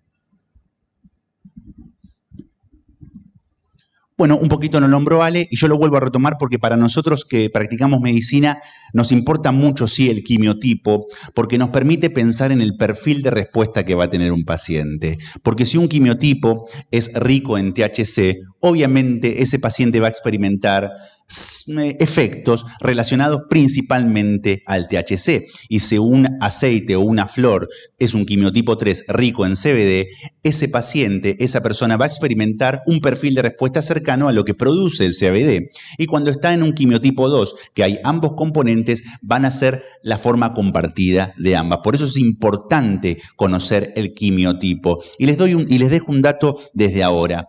Cuando ustedes se encuentren con un cogollo que no saben, que no lo mandaron, no lo pueden analizar porque no tienen la suerte de tener a Alejandro como lo tenemos nosotros, o de repente no lo pueden analizar, es muy caro, no tienen plata, se encuentran un aceite, pero está hecho habitualmente de flores de cannabis, den por sentado que ese aceite, si es de cannabis o esas flores, muy probablemente, podría decir casi en un 100% de seguridad, van a ser quimiotipo 1, rico en THC. Sí, anotíciense de esto. Lo que estuvo tomando la gente los últimos 15 años y que le ayudó en muchísimas cosas es el THC. CBD, hermoso, se volvió la diva contenta. Todos hablan de CBD, re contentos con el CBD. Buenísimo el CBD, esto, lo otro. Perfecto, pero el THC es el que te calma el dolor, entre otras cosas. Entonces, lo que ha usado la gente habitualmente es rico en THC. También es una molécula polémica. Una molécula polémica. ¿Por qué? Porque lo que hemos estudiado medicina, en toxicología nos han hablado de abuso de cannabis, ¿sí? De intoxicación por cannabis, que ahora lo vamos a ver ese tema también. Siguiente. Bueno, ahí está como siempre. Bueno, ahí un poco más grande se ve un poco mejor.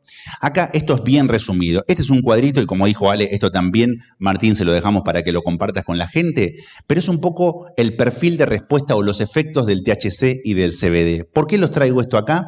Porque ustedes cuando piensen en un quimiotipo 1 rico en THC, tienen que pensar en el tipo de respuesta que va a tener el paciente perfilado principalmente para los efectos THC.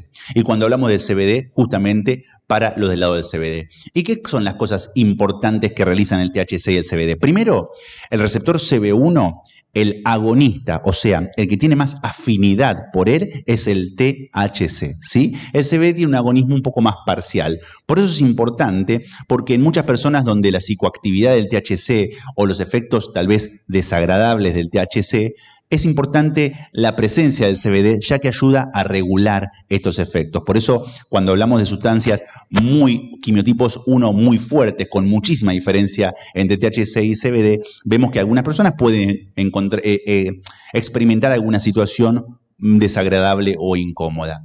Antiinflamatorios son los dos, tanto el THC como el CBD. E inmunomoduladores son también los dos. ¿Qué quiere decir inmunomoduladores? Que regulan la respuesta inmune. Ahora fíjense, anticonvulsivante, ¿quién es de los dos? Los dos son anticonvulsivantes, pero principalmente el CBD, que es el boom que ha habido en los últimos 10 años con los aceites de Charlotte, con los CBD dando vuelta. ¿Por qué? Porque su primer lugar de aceptación fueron dentro de lo que es una patología muy triste como es la epilepsia refractaria, donde el CBD ha demostrado poder controlar las convulsiones con mayor efectividad que los medicamentos habituales utilizados para esto. Relajantes musculares, principalmente el THC. Relajante muscular es principalmente el THC. Ansiolítico y antipsicótico. Acá voy a hacer un freno y voy a decir ansiolítico. La consulta de cannabis para la ansiedad es una consulta que después de estos 2 años de encierro ha picado en punta, no les digo 100%, 1000%. Ansiedad, depresión y demás. Y mucha gente consultando para ver si el cannabis puede ser una opción positiva para el manejo de estos síntomas ansiosos, para no llegar a la utilización de alguna benzodiazepina, clonazepam, alprazolam y demás, o algún antidepresivo, sertralina y demás, que no tienen nada de malo. Pero hay mucha gente que en el ejercicio de la autogestión de salud decide no querer consumir esos medicamentos y querer elegir otra alternativa. El fitocannabinoide ansiolítico por excelencia es el CBD. O sea, quien baja la ansiedad, bien claro, es el CBD. Lo que pasa con el THC y la ansiedad es que muchos pacientes también pueden experimentar descenso de la ansiedad con el THC, pero también en algunas personas puede haber un efecto contrario, un aumento de la ansiedad con el THC, ¿sí? Entonces tiene un efecto más dual. Sin embargo, el CBD es el gran ansiolítico y el CBD también es el gran antipsicótico que está picando en punta. Antipsicótico. Pará. Toda la vida nos dijeron que el cannabis produce psicosis, produce esquizofrenia, produce brotes mentales. Y acá yo estoy diciendo que hay un fitocannabinoide que es antipsicótico. Bueno, anotíciense. CBD como antipsicótico. Cada vez más su utilización en enfermedades psiquiátricas con psicosis. CBD. ¿Saben por qué? Porque el CBD no tiene psicoactividad. El CBD no tiene psicoactividad. ¿Qué es psicoactividad? Lo que sí tiene el THC. Cuando yo consumo THC, se me altera la percepción de mi entorno. ¿Esto es algo malo? No. Se me altera la percepción de mi entorno, que puede ser algo muy positivo. Me puede generar bienestar. Me puede generar placer. El CBD no tiene este efecto psicoactivo. Aquellos que hayan fumado o tomado aceite con solo CBD van a darse cuenta que no pega, ¿sí? No se siente nada. En el caso del THC, lo que tenemos que recordar es que es el que genera estas pequeñas fallas en la memoria a corto plazo, ¿no? Yo consumí THC, lo fumé, lo vaporicé o lo tomé en aceite. Vengo en una conversación hablando, no, ve esto, aquello, no, pues te acordás. ¿Qué te iba a decir? Me olvidé. Clásico del THC, falla en la memoria a corto plazo. No es algo que se establezca como una secuela, sino que es un efecto que produce bajo los efectos del THC. Y también tiene esta cuestión de una distorsión de la percepción temporal, ¿no? Estoy con alguien compartiendo un mate, fumando un porro. Digo, che, ¿cuánto hace que estamos charlando? Como 1 hora y media, ¿no? 15 minutos pasaron nada más. Clásico del THC también, ¿no? La alteración de la percepción temporal. Estoy hablando de cosas, veo risas, veo demás, o sea, cosas que conocen y demás, pero digo, son cosas para que entiendan de dónde vienen, no para asustarse, sino para que entiendan qué es el efecto que tiene que ver con el THC. Es un gran antioxidante y neuroprotector el CBD y el THC en menor medida. Uy, qué bueno. Antiemético contra los vómitos son los dos muy buenos y esto es importante ya que se está utilizando cada vez más para el manejo de náuseas y vómitos en pacientes con quimioterapia. Y sedativo es principalmente el THC y su producto de oxidación que es el CBN, ¿no? Lo que siempre hablamos de las cosechas tardías, las cosechas que las dejamos pasar un poquitito de más, que tienen mucha cantidad de CBN, son bien sedativas, bien para el insomnio. El THC y el CBD generan efectos sobre el sistema cardiovascular. El THC es un gran taquicardizante e hipertensor. El CBD es un hipotensor y bradicardizante, ¿sí? O sea, el THC te puede generar palpitaciones, taquicardia. Es la principal consulta en guardia. Cuando yo hacía guardia en la guardia externa del municipal, 12:30 de la noche, 1 de la mañana, llegaba un chico, 18 años, cara de asustado, medio panicoso. Frecuencia cardíaca, 120. Electrocardiograma, taquicardia sinusal. Nada raro, una taquicardia normal. ¿Qué hiciste? Probé flores. Bueno, ese es el efecto. Taquicardia, clásico del THC, ¿sí? No arritmia, ni taquiarritmia, ¿sí? Taquicardia, palpitaciones. Pero esto es importante porque sí hay pacientes con una vulnerabilidad muy alta desde lo cardiovascular. Si yo tengo un paciente de 85 años con 3 stents colocados, ¿sí? Con insuficiencia cardíaca, con fibrilación auricular, como una taquiarritmia, y tiene dolor crónico y yo quiero usar THC, en ese paciente yo tengo que tener un monitoreo y una vigilancia más cercana. ¿Por qué? Porque esa taquicardia en ese corazón de 85 años sí puede ser un problema, ¿tá? Por eso es que, a ver, nosotros no es que decimos todo el mundo tiene que tener seguimiento médico si está en tratamiento con cannabis, pero hay ciertas poblaciones que recomendamos fuertemente que sí. Es un gran estimulador del apetito el THC, aunque no está demostrado que te haga aumentar de peso, ¿sí? Es un estimulador del apetito el THC, pero no está demostrado que te haga aumentar de peso. Y eso es algo bien clásico. Hay millones de personas en el mundo que consumen marihuana y no está lleno de obesos canábicos. Que hay gente que fuma marihuana y puede tener exceso de peso, ni hablar que sí, pero no es determinado por el THC como sí pasa con un corticoide, como sí pasa con una quetiapina, con un valproato, como puede pasar con alguna pregabalina, que generan realmente un aumento de peso. Y también suelen disminuir la motilidad del tubo digestivo o relajar la pared muscular del tubo digestivo, y esto es importante para su uso cada vez más en cuadros de dolores abdominales funcionales, ¿no? Cuando no hay una enfermedad bien clara abdominal, pero a la persona le duele la panza, tiene este síndrome de intestino irritable, cada vez más el uso del THC ahí.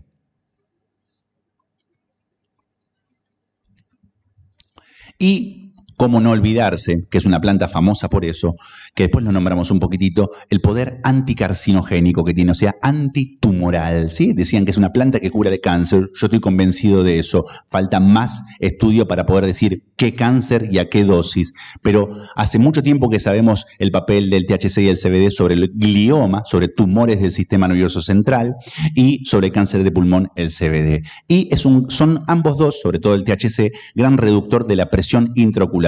Un excelente uso para el glaucoma. Siguiente, Martín. Algunos otros cannabinoides un poquito menos famosos, pero que también importantes. Nombramos el CBN, el cannabinol, gran sedativo. Cannabigerol, CBG, gran fitocannabinoide que va a ser un excelente antiséptico y antibacteriano.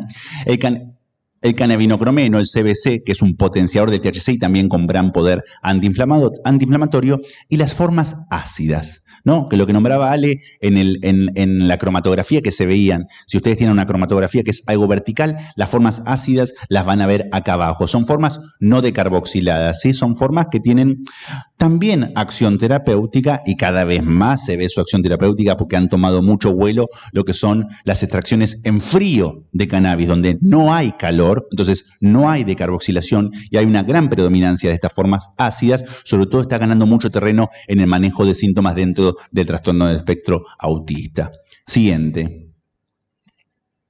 Formas de administración del cannabis, hablando desde el punto de vista terapéutico. O sea, cómo un paciente puede tomar cannabis, qué vías de administración tienen. Cuando yo tengo un clonazepam, yo puedo tomarlo en un comprimido vía oral, en un comprimido sublingual, en un frasco con unas gotas de clonazepam. En el caso de cannabis, las vías de administración son varias. Existe la vía oral, los clásicos aceites de cannabis o tintura de cannabis. Las tinturas hace muchos años se veía más frecuentemente. Hoy ya han quedado un poquito más en desuso o han quedado más en un uso de medicina más alternativa, pero sí se usó mucho tiempo lo que es tinturas. Pero aceite es lo que más se usa para la vía oral. Y también hemos visto gente que coloca el aceite dentro de cápsulas, ¿sí? Capsulitas que se pueden comprar por Mercado Libre o se pueden comprar, digamos, que son de, siempre me olvido que es de gelatina sólida, ¿no? Sólida gelatina rígida con un recubrimiento con parafina, una sustancia que la hace rígida. O sea, le metes a esa cápsula y le metes el aceite de cannabis, exactamente, que es lo que hemos visto. Eso es la vía oral. La vía oral tiene características en particular. La vía oral tiene una baja absorción, o sea, tiene una baja biodisponibilidad. De lo que ustedes consumen, el 10 al 20% se absorbe, y el inicio de acción de una vía oral, cuando ustedes toman un aceite de cannabis, el efecto lo van a sentir más o menos a la hora y media, y va a tener una duración entre 8 a 12 horas. Por eso es importante pensar en la vía oral para el mantenimiento diario de un paciente. Me va a durar esa cantidad de tiempo. La vía mucosa oral o sublingual es una vía también bastante utilizada, en la cual la persona coloca el aceite debajo de la lengua. No se hace tanto con la tintura de cannabis porque la tintura es alcohol alcohol puro. Realmente ponerlo debajo de la lengua quema mucho, inclusive puede generar una pequeña ulcerita en el frenillo sublingual. Entonces, la vía mucosa oral se deja más que nada para el aceite de cannabis. La vía inhalatoria muy importante. La vía inhalatoria está muy defendida entre quienes hacemos un uso adulto y responsable, mal llamado recreativo. La verdad que el término recreativo es un término que solemos utilizar, que se suele escuchar, pero en verdad es un término que en nuestra concepción deberíamos ir abandonando, ¿no? Es un término que incluye dentro un poco de prejuicio, ¿no? O fumás para recrearte. No sé si fumo para recrearme. Hago un uso adulto y responsable del cannabis, como vos haces un uso adulto y responsable del alcohol. Yo hago un uso adulto y responsable de cannabis, no sé si es recrearme, hago un uso adulto y responsable, me hace bien, me genera bienestar en mi vida. En ese caso, la vía inhalatoria, que es una vía terapéutica poco utilizada, ¿por qué? Porque la persona piensa que se está drogando. La persona piensa que va a haber elefantes rosas, ¿no? No, pero esto es algo real. Por ahí nosotros nos reímos porque en esta cápsula canábica en la cual estamos, todos pensamos similar, nada, la gran mayoría de nosotros muy probablemente sean usuarios y demás, pero saliendo de esta cápsula y entrando en el mundo real, hay mucha gente que piensa que si fuma un porro se va a volver loca, o que si fuma un porro en serio va a ver cosas, o se va a ser extremadamente adicta a eso. Esto es algo real, o sea, esto es algo que la gente piensa realmente. Entonces, en ese caso es importante la educación. En el caso nuestro, la educación en el consultorio, ¿no? Hablar a la gente, machacar esto. En estos casos, estos espacios es para lo mismo. La vía inhalatoria puede ser de dos tipos, ¿no? Y acá yo traje para mostrar un clásico porro normal. En este caso está hecho un papel de celulosa con un filtro de papel. O puede ser la vía inhalatoria a través de un vaporizador, ¿sí? Un vaporizador. Ahí tengo uno. Ahí está. Un vaporizador es un aparato en el cual se coloca el material triturado, en este caso un cogollo. Este es un vaporizador X. Hay miles de tipos de vaporizadores y de potencias. Este vaporizador se setea a una temperatura determinada y de acuerdo a la temperatura en la que sea seteado va a ser diferente la liberación de cannabinoides. Para una recomendación normal, para aquel que quiera comenzar a utilizarlo, una temperatura de más de 180 grados es una temperatura buena para la extracción de la gran mayoría de los fitocannabinoides. Y el vaporizador, lo que tiene de bueno desde el punto de vista terapéutico es que no hay humo.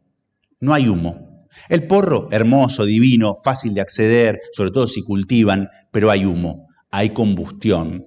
Si yo soy un paciente EPOC, que tengo lastimada mi vía aérea, tal vez el humo no sea lo más recomendado. La vaporización es justamente eso, vapor de cannabis, fitocannabinoides volátiles. Yo cuando este vaporizador llega a la temperatura, este está seteado en 200 grados, cuando llegue a 200 grados ya puedo vaporizar lo que está el material acá adentro. ¿Sí? Las sesiones de vaporización son inhaladas profundas y constantes, no es igual que un porro, que un cigarrillo de cannabis, que es una pitada más corta, cual cigarrillo normal. En el caso del vaporizador es una aspiración que es profunda y constante y lo que tenemos que decir nosotros es que la gente imagine que está sacando el oxígeno de acá adentro, ¿sí? Pues no es una aspiración cortita como la del cigarrillo, sino que es una aspiración constante y sostenida. Y se pueden hacer vaporizaciones o dosis de vaporización o dosis de pitadas de cigarrillo de cannabis o de porro para ver efectos, sobre todo para salir de un momento agudo del dolor, Yo tengo una hernia de disco gigante, pero vengo re bien con mi hernia, ¿no? Vengo re bien hasta que un día levanto un cajón y quedo duro, no me puedo mover, quedo con una lumbalgia severa. ¿Qué puedo hacer? Obviamente puedo acceder a inyectarme un diclofenac, un dexametasona, excelente, buenísimo, me va a hacer bien, pero puedo intentar vaporizar o fumar cannabis. ¿Por qué? Porque ese efecto de rápida acción de la vía inhalatoria que da un pico alto de THC, el THC es el analgésico de los fitocannabinoides. El THC es el analgésico de los fitocannabinoides. Entonces, pienso en la vía inhalatoria, porro, vaporización, para salir rápido de una situación de dolor, crisis de migraña, crisis de neuralgia del trigémino. Y también está la vía tópica. Yo traje acá una cremita hecha por unos amigos, crema de cannabis. Todo esto la policía hoy nos lo vio en el aeropuerto y estábamos muy felices de pasar con esto. Presentamos todo bien, nadie se puso nervioso, todo tranquilo. Tópica son cremas, ¿sí? Utilizadas en articulaciones dolorosas o también se puede utilizar en algún tipo de dermatitis psoriásica. En eso es importante que no contengan nada de alcohol para no irritar la zona. Siguiente. ¿Vieron cuántas vías de administración tiene? Esto ya lo charlé recién. Siguiente, la vía inhalatoria rápida. Estas dos cosas, recuerden que los fitocannabinoides, tanto sea en vía inhalatoria como en vía oral, van a ser excretados por orina. ¿Sí? O sea, van a ser excretados por orina. Habitualmente un usuario diario crónico de cannabis, luego si es un usuario crónico de todos los días y de más de 3 a 6 meses de uso, muy probablemente desde la última vez que consumió cannabis va a tardar unos 30 días en sacar de orina los niveles de THC. Un usuario esporádico de vez en cuando, en 7-8 días ya no se detectan secuelas de THC en orina. Siguiente. Un poquito de la investigación preclínica que a nosotros nos da tanto orgullo de la planta, porque hablamos de una planta que tiene la potencialidad de curar el cáncer. Fíjense que tiene una gran acción de disminuir el crecimiento tumoral, disminuye también el alimento que recibe el tumor para crecer descontroladamente, disminuye el poder metastásico de ese cáncer, ¿sí? Pero necesitamos, obviamente, un volumen de información y de trabajos mucho más importantes. Con la planta ilegal no lo vamos a poder hacer. Siguiente. Recordemos siempre los quimiotipos, sobre todo para los colegas que están presentes, para que piensen en eso. Cuando un paciente les trae un aceite de cannabis que está hecho por ellos, doctora, traje un aceite que lo hice yo, estoy muy contento, es un aceite de cannabis. Che, no tenemos ni idea qué tiene, es un líquido medio verdoso y demás. Bueno, den por sentado que muy probablemente sea un quimiotipo 1, rico en THC. Siguiente. Un poquito un cuadro que muestra, bueno, qué tipos de cannabis hay hoy en Argentina. Fíjense, ¿hay cannabis de uso oral en Argentina? Sí, obviamente están los cannabis farmacéuticos, como el cannabis, como el combupidiol y demás, pero también están los aceites, las tinturas, las comidas que están generadas principalmente mediante el autocultivo. Si yo quiero utilizar cannabis mediante vía inhalatoria, o sea, tengo neuralgia trigémino, tengo lumbalgia, tengo migraña y quiero ir a una farmacia a comprar un cogollo para poder vaporizar, eso en Argentina no existe. ¿Sí? Eso en Argentina no existe. La única forma de acceder a eso es mediante el autocultivo. Lo mismo que cremas.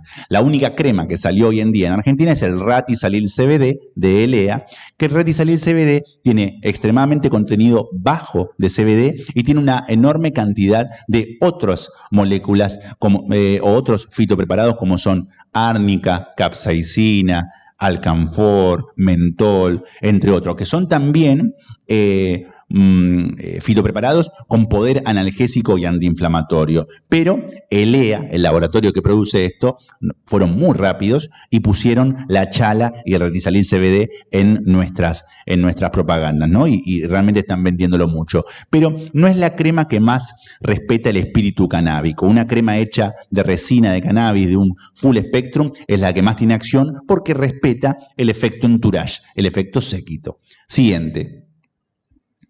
Estos cannabis que andan dando vuelta, esto pasalo, estos dos. Y acá, esto es precios de hoy mismo, hoy. Tenemos el combupidiol, que es CBD 100 miligramos por mililitro, CBD solo, el isolado, ¿no?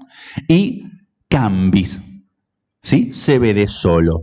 Productos farmacéuticos, los encuentro en farmacias. Yo, médico, te hago una receta y vos podés ir a comprar, si podés, ir a comprar estos medicamentos.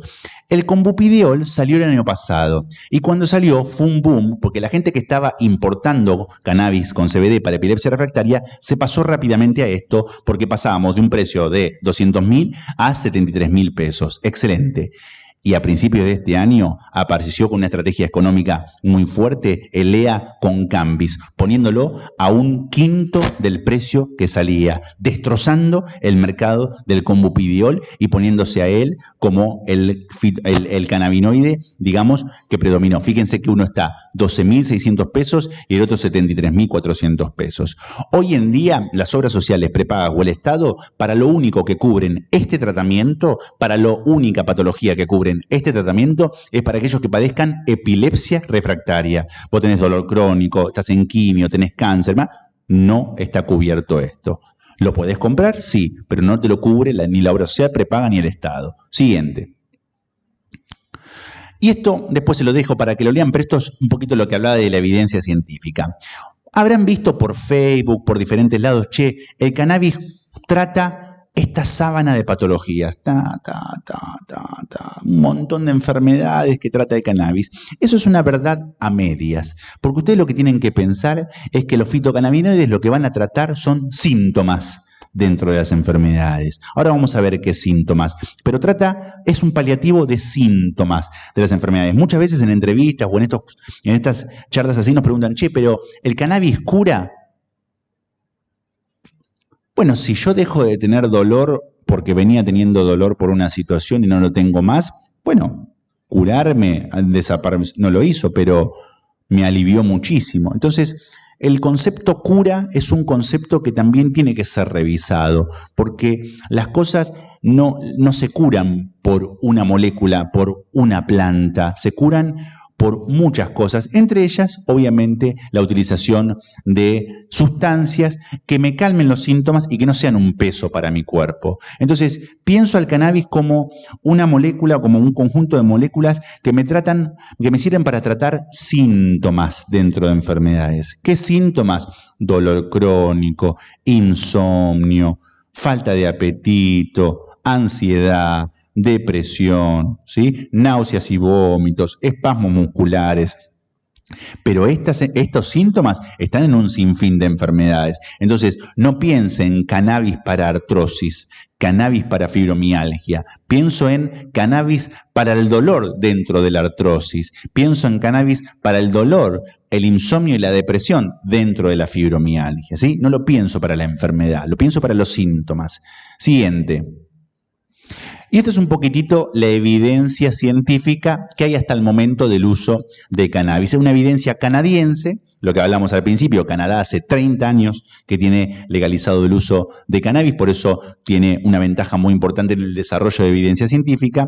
Y lo que quiero que les queden claro son los primeros 4 renglones, que es donde hay evidencia eficiente, donde el cannabis es efectivo para tratar 3 situaciones en particular. Primero, cualquier síndrome de dolor crónico en el adulto, sobre todo un dolor que se llama dolor neuropático. Es un dolor que se da habitualmente por la enfermedad de un nervio, sea porque esté comprimido, sea porque esté desmineralizado, que no tenga más su capa, pero es un dolor horrible, de los peores, que ni la morfina suele calmar, ¿sí? Este dolor neuropático es el que tiene más evidencia en el uso de cannabis. ¿Quién es el dolor neuropático? La neuropatía diabética, la neuropatía alcohólica, enfermedades neuropáticas idiopáticas, hernias de disco que me aprietan un nervio que sale de la columna y me genera un dolor neuropático en las piernas. La gente siente que se le prenden fuego las piernas. La gente siente que se le abre una pierna con un cuchillo. Ese es el dolor neuropático, ¿sí? Es un dolor muy intenso. Y el cannabis, sobre todo el THC, tiene buena evidencia para su uso.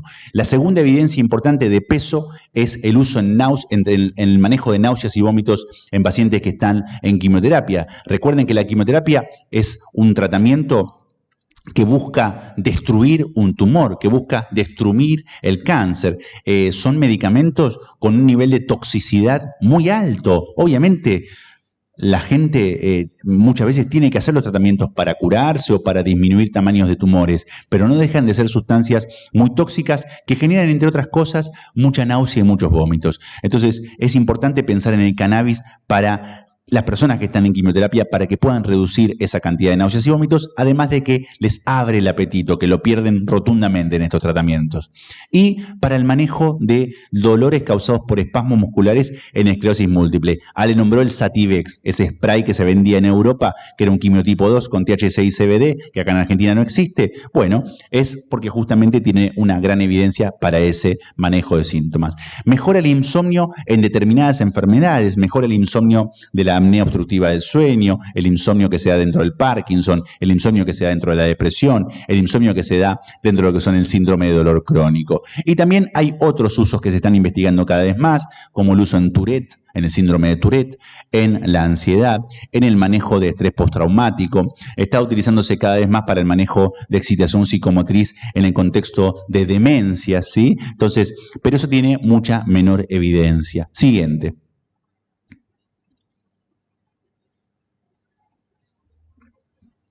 Y cuando fue el año 2016 que el ANMAT hace un informe ultra rápido, en donde hace un relevo de los ensayos, de las revisiones sistemáticas que hay del cannabis, es importante esto porque el ANMAT termina siendo una recomendación positiva del uso de THC, pero una recomendación débil para el uso en dolor crónico, pero recomendación positiva en sí. O sea que ya desde el año 17 tenemos el visto bueno del ANMAT para el uso del THC, así que ¿qué pasa, ANMAT, que todavía no nos dejas usar el THC? Siguiente. También en el informe ultra rápido del 2016 hacen la defensa del uso de CBD, sobre todo en el manejo de epilepsia refractaria. Siguiente. Bueno, algunos trabajos que yo les traigo acá para que ustedes tengan. Es importante recordar al cannabis como un buen medicamento o como un buen complemento para el manejo de síntomas motores y no motores en la enfermedad de Parkinson. Los síntomas motores son la rigidez, el temblor, y los síntomas no motores son la depresión, el insomnio, el dolor. Excelente el cannabis para ese manejo. Familia, estas enfermedades tienen tratamientos específicos. En el caso del Parkinson se utilizan medicamentos que son muy específicos. La levodopa, la rasagilina, el pramipexol, son medicamentos que son específicos para el Parkinson. Pero tengo que pensar al cannabis como un complemento, como una herramienta que complementa a ese tratamiento y que muchas veces me puede ayudar, entre otras cosas, a no usar tantas dosis de otras cosas o llega a síntomas que la medicación habitual no llega. Siguiente. Algunos trabajos de utilización en migraña, se puede vaporizar en la crisis migrañosa o fumar, o se puede utilizar aceite de cannabis para la prevención de las crisis migrañosas y cada vez más el uso de THC para el manejo de síntomas de excitación psicomotriz en pacientes con demencia, ¿sí? Es importante por su poder sedativo. Sí, siguiente. ¿En quién está contraindicado el cannabis? ¿O en qué persona yo tengo que pensar, cannabis habría que ver en esta persona? Bueno, en embarazadas, le voy a dejar acá a mi compañera que se explaye con eso, en niños y adolescentes, en donde obviamente como se desconoce de los efectos del THC en el proceso en que hay un neurodesarrollo, está contraindicado, no así el CBD en el caso de epilepsia refractaria. Cuando hay una historia de abuso de sustancias, ¿sí? Cuando hay una historia de abuso de sustancias, sobre todo de abuso de cocaína y alcohol a la cabeza, no se recomienda tanto el uso de THC, ¿sí? Porque el circuito de recompensa en ese sentido está emparentado. En ese caso se trata de no recomendar, aunque cada vez más se está utilizando el cannabis como droga de salida de otras adicciones. ¿Qué? Si es la droga de entrada a otras drogas. No. Está convirtiéndose en droga de salida de otras drogas. ¿Saben en quién? Sobre todo, Estados Unidos está sufriendo un cáncer que es la adicción a los opiáceos. ¿Sí? Hay una serie muy buena, si alguien tiene Star Plus, mírenla, que es una serie que se llama Dope Sick, que habla de cómo la empresa farmacéutica le mintió a los médicos a mediados de los 90 diciendo que los opiáceos no eran adictivos. Un opiáceo se llama oxicodona, que acá por suerte Argentina no llegó. Es un opiáceo con un nivel de adicción altísimo y generó una adicción a nivel masivo. Y hoy estamos viendo que el cannabis, entre otros tratamientos, está ayudando a salir de esa adicción a muchas personas. Cuando hay historia personal de psicosis, no se recomienda el uso de THC, sí, no así del CBD. En aquellos donde hay una enfermedad cardiovascular descompensada, ¿sí? Sobre todo aquel abuelo que maneja hipertensión muy alta, que no está controlado, que no tiene un medicamento y más, primero acomodarlo y luego pensar en cannabis. Y en los pacientes que tienen insuficiencia renal, que están en diálisis o que tienen insuficiencia hepática, que tienen cirrosis, en esos pacientes no es que está contraindicado, pero tener cautela, ¿sí? Siguiente. Algunos efectos adversos del THC, como son el sueño, que el sueño es un efecto adverso en alguien que quiere estar despierto, pero en alguien que tiene insomnio, pulgar para arriba, ¿sí? Puede dar vértigo, mareos, puede dar euforia, puede dar boca seca. La boca seca es algo bien clásico del THC, pero también es algo que puede ser muy positivo en el caso de que el Parkinson, por ejemplo, es una enfermedad que genera mucha cialorrea, babean mucho. Y el THC, en ese caso, puede ayudar a la disminución de esa cialorrea. Ataxia, que es como una incoordinación motora, dificultad en la concentración, ¿sí? Eso es bien clásico del THC. Siguiente. Importante pensar al cannabis en combinación con otras sustancias sin miedo. La única cuestión con el cannabis, sobre todo rico en THC, es la combinación con otras sustancias sedativas, ¿sí? Ya que puede potenciarse el efecto sedativo. Si yo tengo que manejar largas distancias, si tengo que manejar maquinaria peligrosa, y bueno, si yo fumo cannabis y tomo aceite de cannabis rico en THC y además tomo otra sustancia sedativa como es el clonazepam y demás, se va a potenciar el efecto y me puede dar una incoordinación motora que es peligrosa. Pero en líneas generales, el cannabis no tiene ningún problema en ser utilizado con ningún medicamento. Y esto más, como los cannabinoides son inhibidores enzimáticos, o sea, llegan al hígado y hace que el hígado deje de metabolizar algunas sustancias, ayuda a que puedan bajar dosis de otras sustancias. Es algo muy placentero ver llegar a un paciente que llegó con 150 miligramos de tramadol por día y 3 gramos de paracetamol sumado a pregabalina y a clonazepam para dormir, y con el agregado de cannabis podemos disminuir las dosis de esos medicamentos, a veces hasta suspenderlo, a veces hasta disminuirlo a un punto que sea muy bajo. Y eso es bueno para el hígado y para el bolsillo del paciente. Siguiente. Tema de la dosis de cannabis. Clásico tema que se discute y demás. ¿Qué nos dicen los canadienses? Individualicen el tratamiento. No pretendan generalizar. No pretendan pensar que va a ser lo mismo para todo el mundo. ¿Por qué? Porque el sistema endocannabinoide de cada uno está seteado de manera diferente. Entonces, lo que sí tomamos de los canadienses es lo que nos dicen start slow and low. ¿Qué dicen? Empezá despacito y con poquito. Con eso es imposible equivocarnos. Si yo tengo un aceite de cannabis, comienzo con 1 gota, 2, 3 veces por día y voy subiendo la dosis progresivamente de a 1 gota, buscando ¿qué? Calmar un síntoma. Yo estoy usando cannabis para calmar un síntoma y voy a dosificarme hasta que ese síntoma sea paliado por completo o disminuya a un punto en el cual no me moleste. Y esa va a ser mi dosis crucero. 8 gotas 3 veces por día, 12, 35. ¿Cuál es la dosis máxima de cannabis? ¿Alguien la sabe? No tiene techo, dice el doctor. Gracias, doctor. Exactamente, no tiene dosis máxima. No hay muerte asociada a cannabis. No hay muerte asociada a cannabis. ¿Sí? 3 gramos de paracetamol por día es una dosis adecuada. 1 pastilla más, 2 pastillas más y empezamos con un quilombo hepático. Decime, 3 gramos de paracetamol.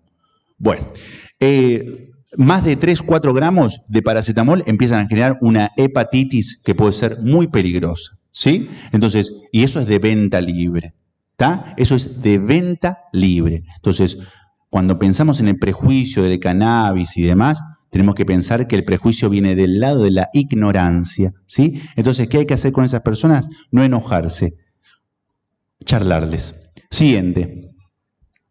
La ley 27350, obviamente, salida en marzo del 2017, que, bueno, nos ilusionó a todos cuando apareció, obviamente que fue muy interesante, pero bueno, en el caso del año 17 no tuvo mucho avance, no permitió cultivar, sino que el avance más importante para nosotros es el que se dio en el año 2021, siguiente, que fue la creación de ReproCan.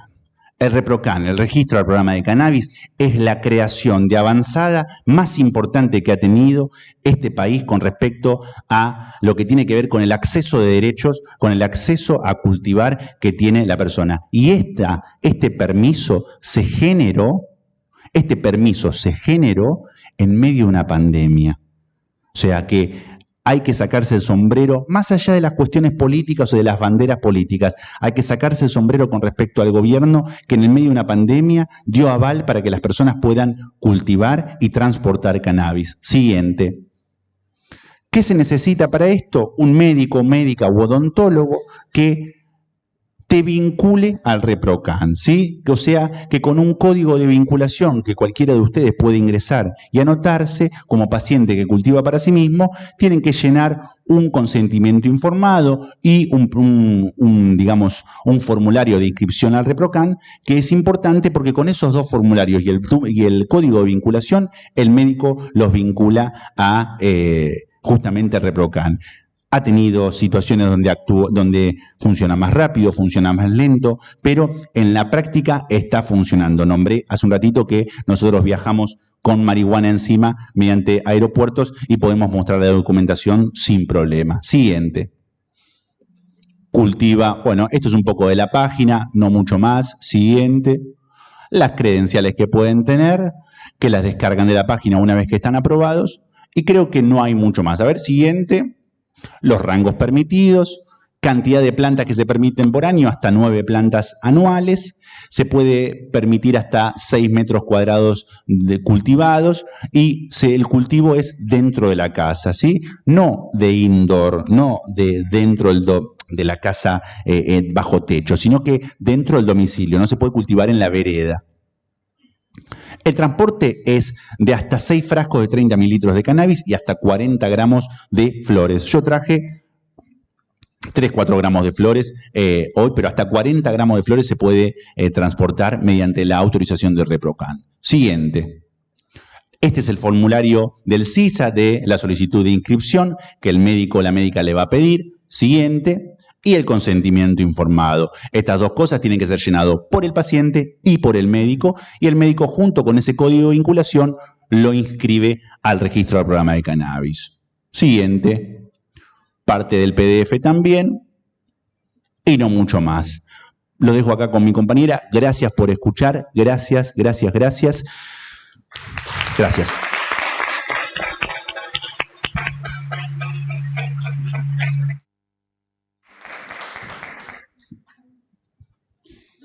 Bueno, ya muchos y muchas deben estar muy cansados y cansadas, con la cabeza hiperagotada de información, por ahí muchos con palabras o conceptos nuevos, así que voy a tratar de que esto sea un poco ameno, viendo el día y la hora.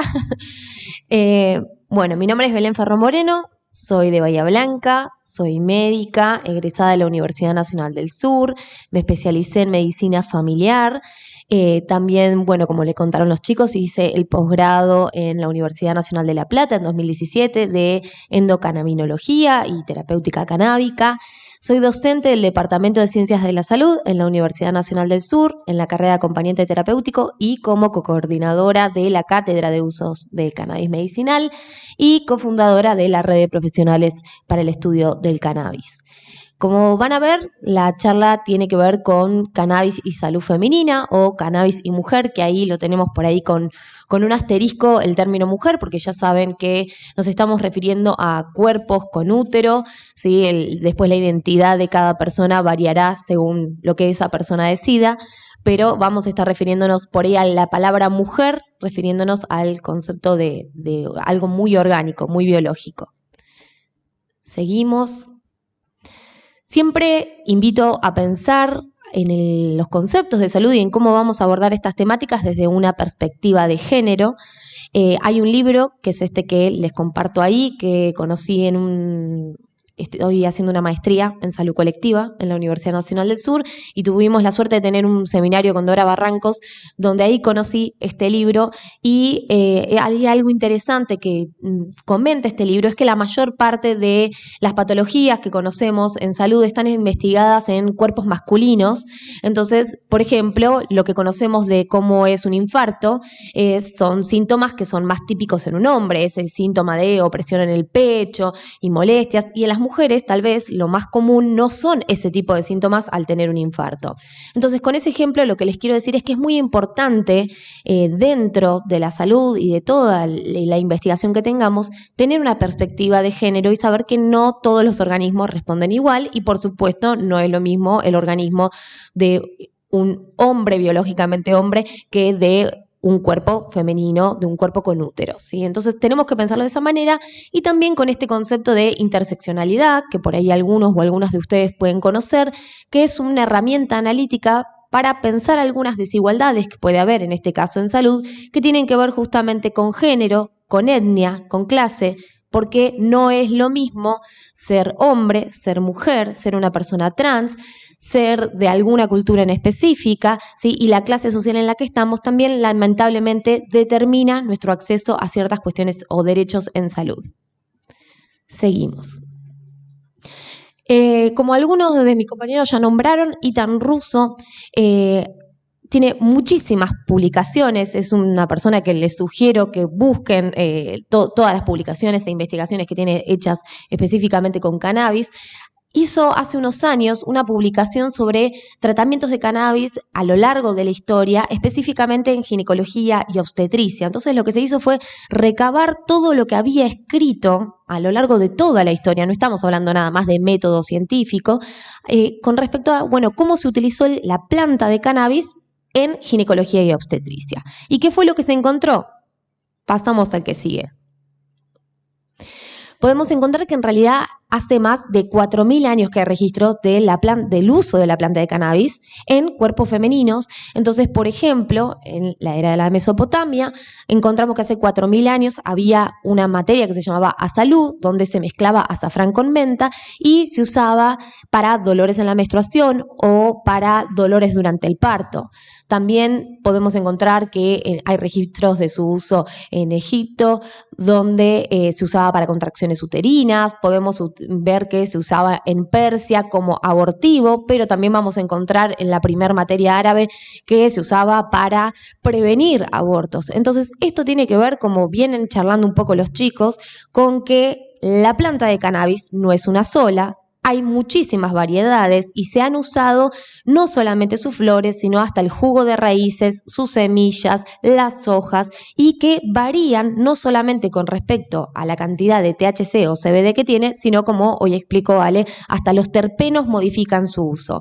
O por ejemplo, como contaba Nico, que el THC, por ejemplo, hasta tiene efectos bifásicos. Esto de que a ciertas dosis el THC puede ser, por ejemplo, euforizante y a otras dosis puede generarnos una somnolencia. Por eso es que vamos a encontrar que en los registros se ha utilizado, por ejemplo, tanto como para provocar abortos como para preservar embarazos. Ya los usos, como por ahí escucharon, los primeros registros que tenemos son más en una región más asiática, porque justamente proviene de ahí la planta, pero cerca del 1500 empiezan a aparecer los primeros registros en Europa, donde se empieza a utilizar, por ejemplo, en la vaporización, el fumar cannabis, usaban el concepto para las mujeres que se agachan por dolor de útero, y decía que las mujeres al vaporizar cannabis podían pararse y caminar, está descrito así, por supuesto con las herramientas que tenían en ese momento, y empieza a verse que también servía para dolores uterinos, como afrodisíaco, para estimular los senos, para el dolor de pechos, hasta que llegamos al siglo XX y en el 1900 empieza a aparecer hasta en la farmacopea, en los vademecum de algunos países. Entonces, hoy pensar en cannabis en realidad no es tan novedoso porque hace 100 años estaba dentro de los vademecum que se utilizaban. No es algo tan raro. Podemos pasar al que sigue. Ethan Russo, como les digo, este hombre no para de estudiar sobre cannabis y por suerte ha hecho una gran exploración en conjunto con varias personas más sobre mujeres y cannabis y acá tiene esta foto en esta publicación que hizo de un producto que se comercializaba en Estados Unidos, como les digo, hace no más de 100 años, que se llamaba dismenine, con el prefijo de dismen que se usa como en dismenorrea, que eso significa dolor al momento de las menstruaciones. Y no sé si se llega a ver, pero esto va a quedar disponible. Uno de los componentes, el segundo que tiene dentro de este compuesto, era cannabis. Se usaba el cannabis para dolores menstruales. Entonces, nuevamente, no solamente es algo que no era raro, sino que no era raro pensar el cannabis dentro de las condiciones de salud de los cuerpos femeninos. Como ya saben, seguramente muchos y muchas de ustedes, y como hemos charlado hace ya unos breves ratos, los efectos del prohibicionismo a principios de siglo también en Estados Unidos, que es la cuna del prohibicionismo, que por supuesto ha tenido muchos conflictos de intereses. El editor de la JAMA dijo que la marihuana realmente no tenía ningún uso ni propósito en nuestra civilización y que debía ser prohibida y condenada. Por supuesto, en conjunto con todo esto se empezaron a prohibir dentro de las universidades y lo que era la formación en medicina, todo lo que era la homeopatía, la fitoterapia, la nutrición, todo lo que tuviera que ver con la formación a partir de cuestiones más naturales, porque había un avance de la industria farmacéutica que se estaba casando con el prohibicionismo, que decía, bueno, no saques del patio de tu casa algo que te pueda hacer bien cuando te lo podemos vender nosotros. Por suerte aparece Rafael Meyulan, como estuvo contando hoy Nico, quien hizo esta investigación de empezar a entender por qué la planta de cannabis generaba tantos efectos positivos y empiezan a hacerse la pregunta de que tal vez el cannabis tenía algo que ver con algún sistema nuestro, aún sin saber que existía este sistema endocannabinoide que hoy les explicó Nicolás.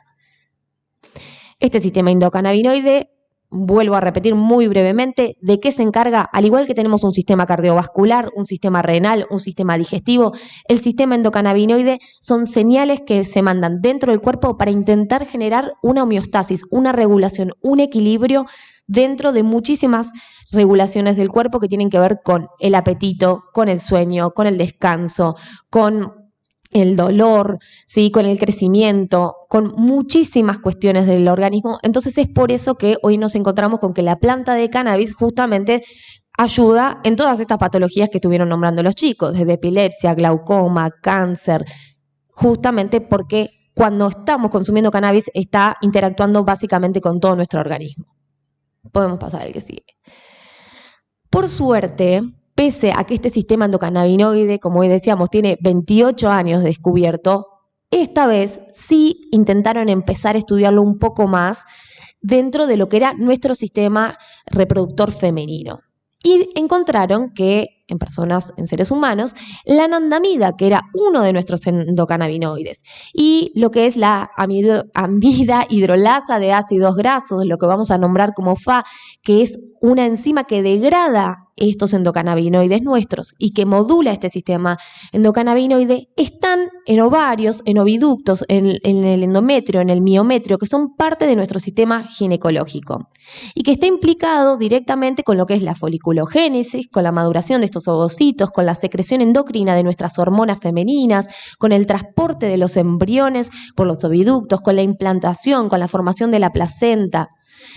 Y justamente que esto tiene que ver también con cómo interactúan nuestras hormonas femeninas con este sistema endocannabinoide. Entonces, si volvemos un poco a lo que recién nos estaba diciendo Nico, podemos pensar que muchas veces algunas desregulaciones en nuestro sistema endocannabinoide pueden provocar también desregulaciones en nuestro sistema endocrino ginecológico.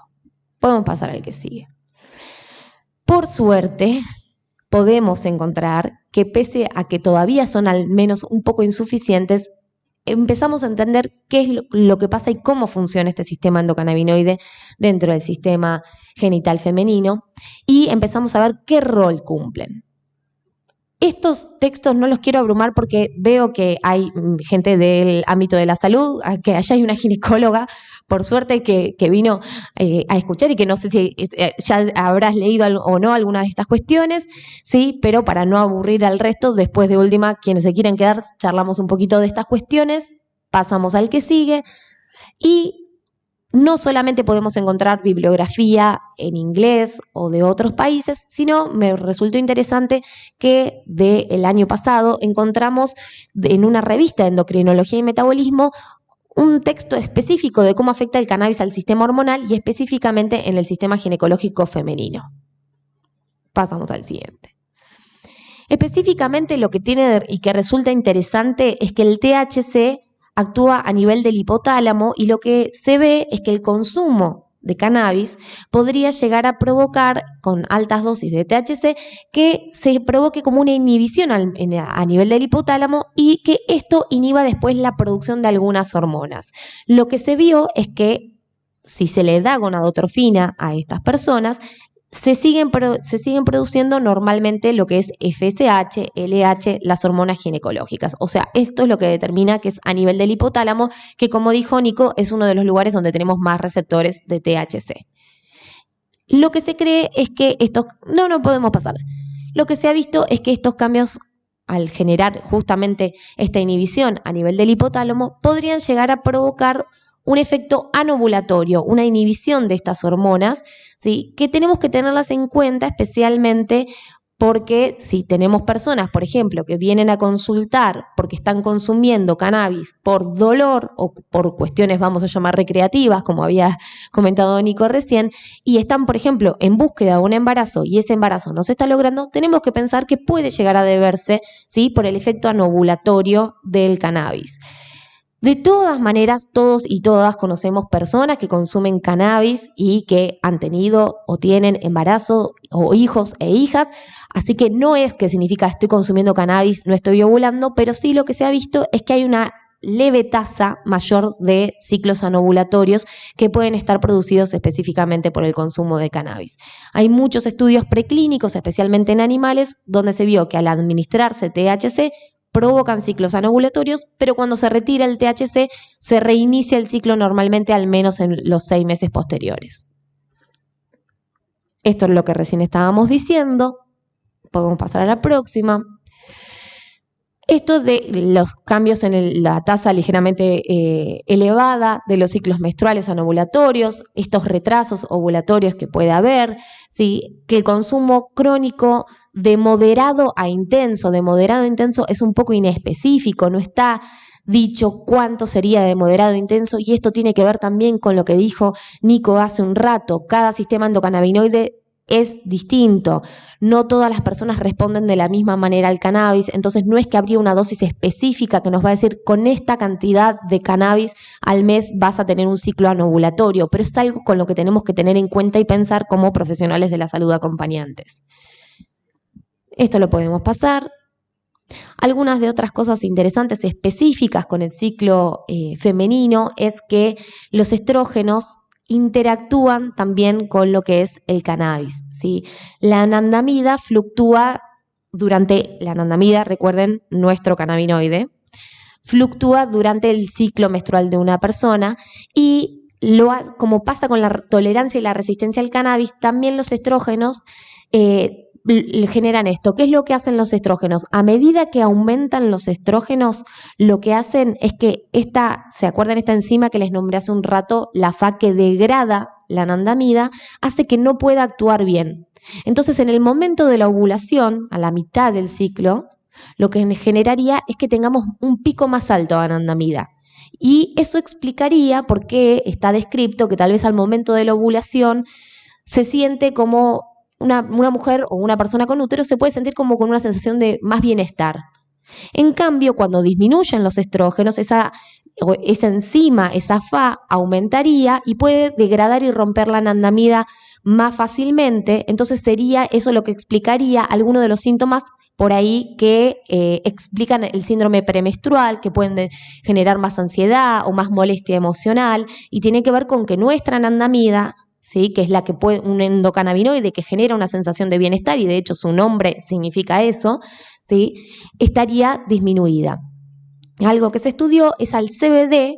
El CBD lo que hace también es inhibir esta enzima como una opción para aumentar los niveles de nuestra propia anandamida. Entonces, el CBD, por ejemplo, a partir de estos estudios, se ve como una opción dentro del síndrome premenstrual para inhibir esta enzima, aumentar los niveles de anandamida y además los mismos efectos del CBD provocando una sensación de bienestar y disminuyendo los efectos, por ejemplo, de lo que se denomina síndrome premenstrual. Podemos seguir. Bueno, este es el tema más polémico de todos, y acá quiero que podamos hacer una división entre lo que evaluamos, lo que vemos y lo que pasa. Lo que tenemos descrito y escrito es que el uso de marihuana durante el embarazo está asociado con una disminución de la duración de la gestación y que está asociado a parto prematuro. Que está demostrado que el delta 9-THC pasa a través de la placenta y que alcanza concentraciones en el feto tan altas como en la madre y que puede causar un aumento de la frecuencia de abortos, muertes intrauterinas, bajo peso al nacer debido a estas alteraciones. Que la administración de delta 9-THC en el embarazo temprano conduce a una alta tasa de abortos espontáneos 14 a 18 días después del inicio de la dosificación y que estos abortos se asocian a una caída rápida de gonadotrofina coriónica y progesterona. ¿Se acuerdan que dijimos que es un inhibidor de estas hormonas? Seguimos. Los efectos del consumo de la marihuana en el embarazo tardío son desconocidos, pero estudios in vitro y en roedores sugieren que la marihuana interfiere con la producción de prostaglandinas, oxitocina, estrógenos y progesterona, que son importantes para el trabajo de parto y parto. Que la marihuana parece tener un efecto supresor sobre la lactancia, que el delta 9-THC que está administrado en ratones durante embarazo y lactancia suprimió la actividad de esta lipoproteína de lipasa de la glándula mamaria y retrasó el pico de prolactina, deprimió el crecimiento y desarrollo de la glándula mamaria, que se desconocen los efectos de los cannabinoides sobre los niveles de prolactina y producción y liberación de leche en primates, que el delta 9-THC se acumula en la leche materna, suprime las enzimas necesarias para producir y mantener la lactancia, así como una disminución de los volúmenes de las glándulas mamarias y que se atribuye la causa de estas anormalidades a la alteración de la secreción de la prolactina. A ver, esto está descrito, pero quiero que algunas cuestiones hagamos un análisis crítico.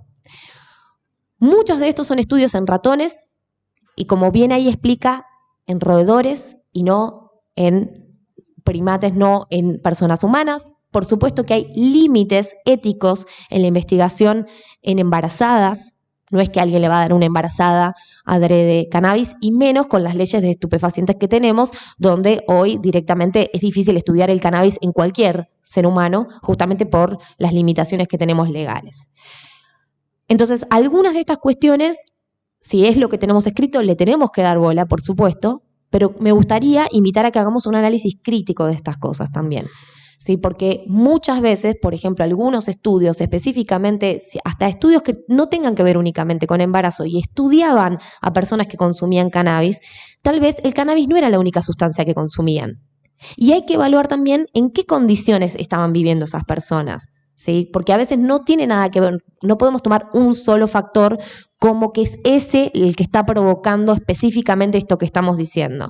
Si estamos hablando de una persona que vive en una condición de vulnerabilidad, que está en un estado de desnutrición, o que sufre adicción a otras sustancias, o que consume alcohol, o que consume tabaco, entonces a lo que voy es que habría que desglosar cada una de estas cuestiones para ver realmente qué es lo que está pasando. No, gracias. No sé si a ustedes les llamó la atención o no, pero los chicos, que algunos tienen ya preparadas estas charlas desde hace rato, antes de que surgieran estas charlas, no sé si vieron que en todos los efectos, evidencia, todo lo que se nombró, no hubo nunca ninguna condición específica del cuerpo de la mujer. Por supuesto, recalcamos, se tratan síntomas, no enfermedades, pero no hubo cuestiones específicas en el cuerpo de la mujer. Una de las mayores guías que conocemos desde hace años es esta guía que se llama The Health Effects of Cannabis and Cannabinoids. Habla de toda la evidencia científica que existe acerca de la planta de cannabis en los cuerpos humanos. Y en el único punto en el que está tratando específicamente de cuerpos femeninos es cuando habla de los efectos que puede llegar a tener durante el embarazo y una de las conclusiones que me resulta interesante es que hay evidencia insuficiente para apoyar o refutar la idea de que el cannabis puede producir alteraciones en el desarrollo de fetos, embriones, bebés que crecieron de embarazos donde hubo madres que consumían cannabis. Y que había una evidencia moderada de vincular esto con estas otras cosas que sí dijimos, de parto prematuro o de bajo peso al nacer. Pero lo que a mí me llama la atención es que no había ninguna evidencia específica con respecto a cuerpos femeninos. Seguimos.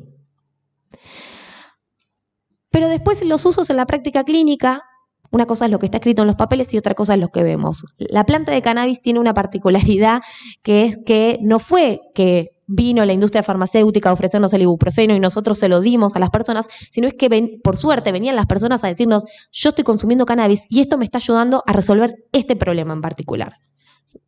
Entonces, ¿en qué es lo que lo empezamos a ver?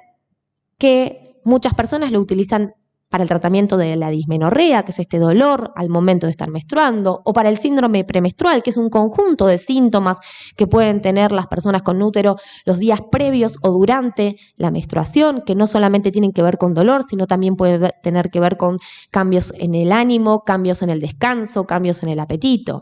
La dispareunia, que es el dolor al momento de tener relaciones sexuales. La endometriosis, síntomas de la menopausia y perimenopausia. Hiperemesis gravídica, síntomas que tienen que en la hiperemesis gravídica son vómitos y náuseas en exceso durante el embarazo, síntomas específicos con lo que tiene que ver dolor oncológico en mujeres. Y, bueno, y está bien, es el día, la hora, entiendo. Seguimos. Bueno, voy a frenar un poco. ¿Por qué es importante pensar en esto específicamente en la mujer? En los cuerpos femeninos, el segundo órgano con mayor cantidad de receptores endocannabinoides es el útero. ¿Se acuerdan que el primero es el cerebro, el segundo es el útero? ¿Cómo si en los cuerpos femeninos, que hoy veo que somos un montón de mujeres, o por lo menos de cuerpos femeninos, después cada uno se identificará como quiera, pero ¿cómo puede ser que si es el segundo lugar del cuerpo donde más actúa el cannabis cuando lo estoy consumiendo, no está siendo estudiado o por lo menos descripto?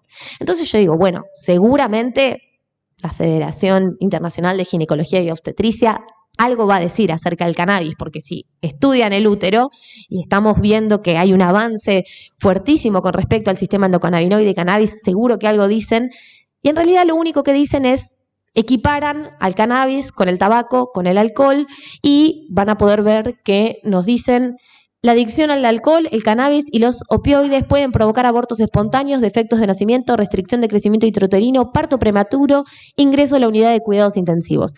Es todo lo mismo, ¿no? Opioides, cannabis, alcohol, es todo exactamente lo mismo. Y además adicción.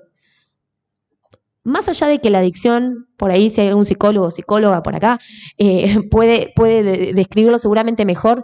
La adicción, podemos tener adicción a cualquier cosa, a redes sociales, a la televisión, al mate, al café.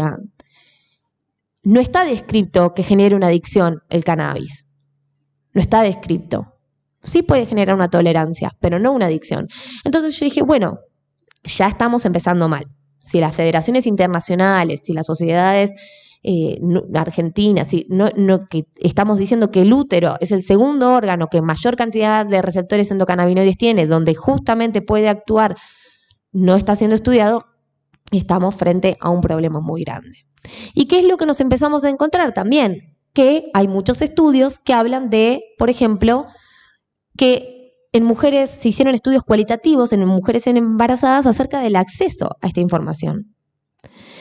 Y, por supuesto, las mujeres embarazadas lo que comentaron es que nunca tuvieron información acerca de esto y que cuando tuvieron información o se les nombró acerca de alguna sustancia, tenía que ver o con una postura moral de no consumas absolutamente ninguna sustancia porque hace mal, o tuvieron miedo de, bueno, si yo digo que consumo una sustancia, me van a sacar a mis hijos. Y después entonces lo que hicieron fue ir y hablar bueno, vamos a buscar a los médicos y médicas a ver qué pasa. Y en realidad, cuando le preguntaron acerca de esto, la mayoría dijo que en realidad no sabía sobre los efectos del cannabis. Y es entendible porque tanto Nicolás como yo, como seguramente los médicos y médicas que están acá, cuando estudiamos al cannabis fue desde toxicología y como una droga de abuso o una sustancia tóxica y no como el sistema endocannabinoide, porque ya dijimos que esto empezó hace muy poco, que recién en 2017 tuvimos en Argentina el primer posgrado donde se pudo estudiar, donde recién ahora podemos estar en las universidades hablando de esto. Entonces es algo raro porque le estamos diciendo a la gente que no lo haga, primero infantilizándola y segundo, sin realmente tener información. Hay un problema con la corporación médica que es que no nos animamos a decir no sé, porque a ver si llegamos a perder nuestro status quo, entonces no nos animamos a decir no sé y ante la duda decimos no. Siempre que no sabemos es no. Y la verdad que creo que tenemos que empezar a decir no sé porque justamente en este momento los usuarios y usuarias de cannabis saben más que nosotros. Entonces, por lo menos, al menos, decir el no sé y no decir un no. Tenemos siempre que acordarnos que la gente no viene al consultorio a pedirnos permiso para fumarse un porro, porque eso ya lo hacen. No necesitan de nuestro permiso para hacerlo. La gente viene a que acompañemos estos procesos. Entonces, es urgente que si tenemos información, busquemos esa información y democraticemos esa información, y más en las comunidades médicas. Seguimos. Estos son más estudios porque cuando queremos buscar, bueno, si uno se pone, por ejemplo, en PubMed, que es un buscador científico, a ver qué hay escrito sobre ginecología, obstetricia y mujer, podemos encontrar sobre uso en endometriosis, podemos encontrar sobre uso en enfermedad inflamatoria pélvica crónica, podemos encontrar uso en muchísimas cuestiones y la mayor parte de los usos son en mujeres que se lo autoadministran, por supuesto, porque no había médicos o médicas que las acompañaran en estos procesos. Entonces, como hoy estaba hablando Ale acerca de la importancia de la calidad, de saber la calidad de lo que una persona está ingiriendo y además de que la variabilidad va a darnos diferentes tipos de síntomas y además de que si no sabemos que tenemos que ir de a poco, una persona tal vez en la desesperación de calmar alguna dolencia puede ir de a mucho y tener efectos secundarios y sabiendo que hay algunas poblaciones específicas con las que tenemos que tener ciertas consideraciones como pueden ser personas con enfermedades cardiovasculares descompensadas o personas con antecedentes de ciertas patologías de salud mental o ciertas precauciones con la interacción medicamentosa, tenemos que estar nosotros acompañando estos procesos, al menos en una postura de reducción de riesgos y daños. Continuamos. Esto es sumamente interesante y es una de las partes que más me interesa también, porque no solamente pensemos al cannabis como para tratar una condición de dolor, sino también, o una condición mala, sino también que se ha visto muy buenos efectos y está siendo punta de flecha, estudiar el cannabis especialmente, por ejemplo, por sus efectos en la salud sexual femenina. Como dije antes, desde hace 4.000 años hay registro de su uso como afrodisíaco. Seguramente muchos y muchas de ustedes pueden pensar en medicaciones muy conocidas que sirven para potenciar el placer sexual masculino o su potencia masculina. Hay nombres muy conocidos, ¿sí?, de sustancias que sirven para eso. Ahora, si yo les pregunto, ¿cuántas sustancias conocen sirven para potenciar el placer sexual femenino? Una, díganme. Bien, perfecto. Cannabis.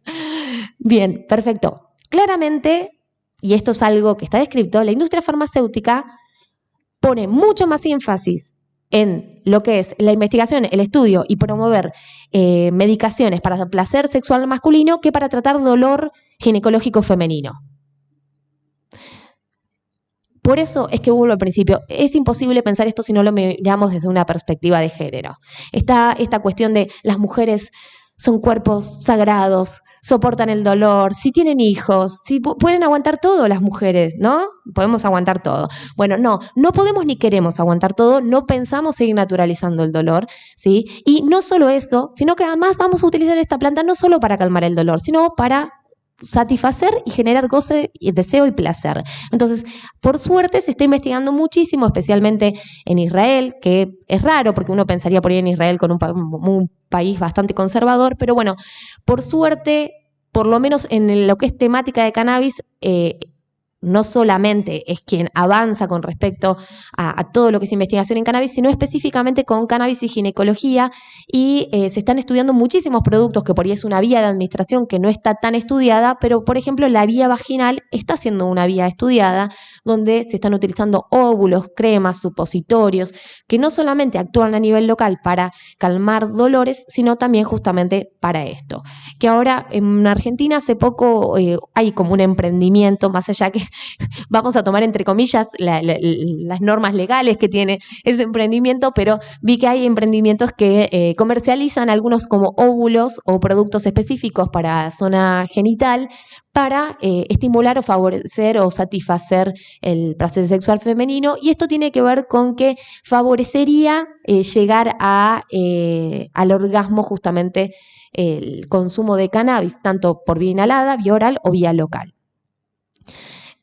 No así, lamento decirle a los varones, a veces el consumo de cannabis en los varones a ciertas dosis tal vez no ayuda tanto, está más asociado a un letargo, a una desconexión por ahí con la situación, pero justamente también esto tendría que tener un estudio más sociológico y cultural, porque en las mujeres tal vez culturalmente es una situación que generaría más ansiedad que en los hombres. Por supuesto, hay estudios también sobre el impacto que tiene que ver la legalización del cannabis y su uso, por ejemplo, en embarazo o en algunas otras situaciones.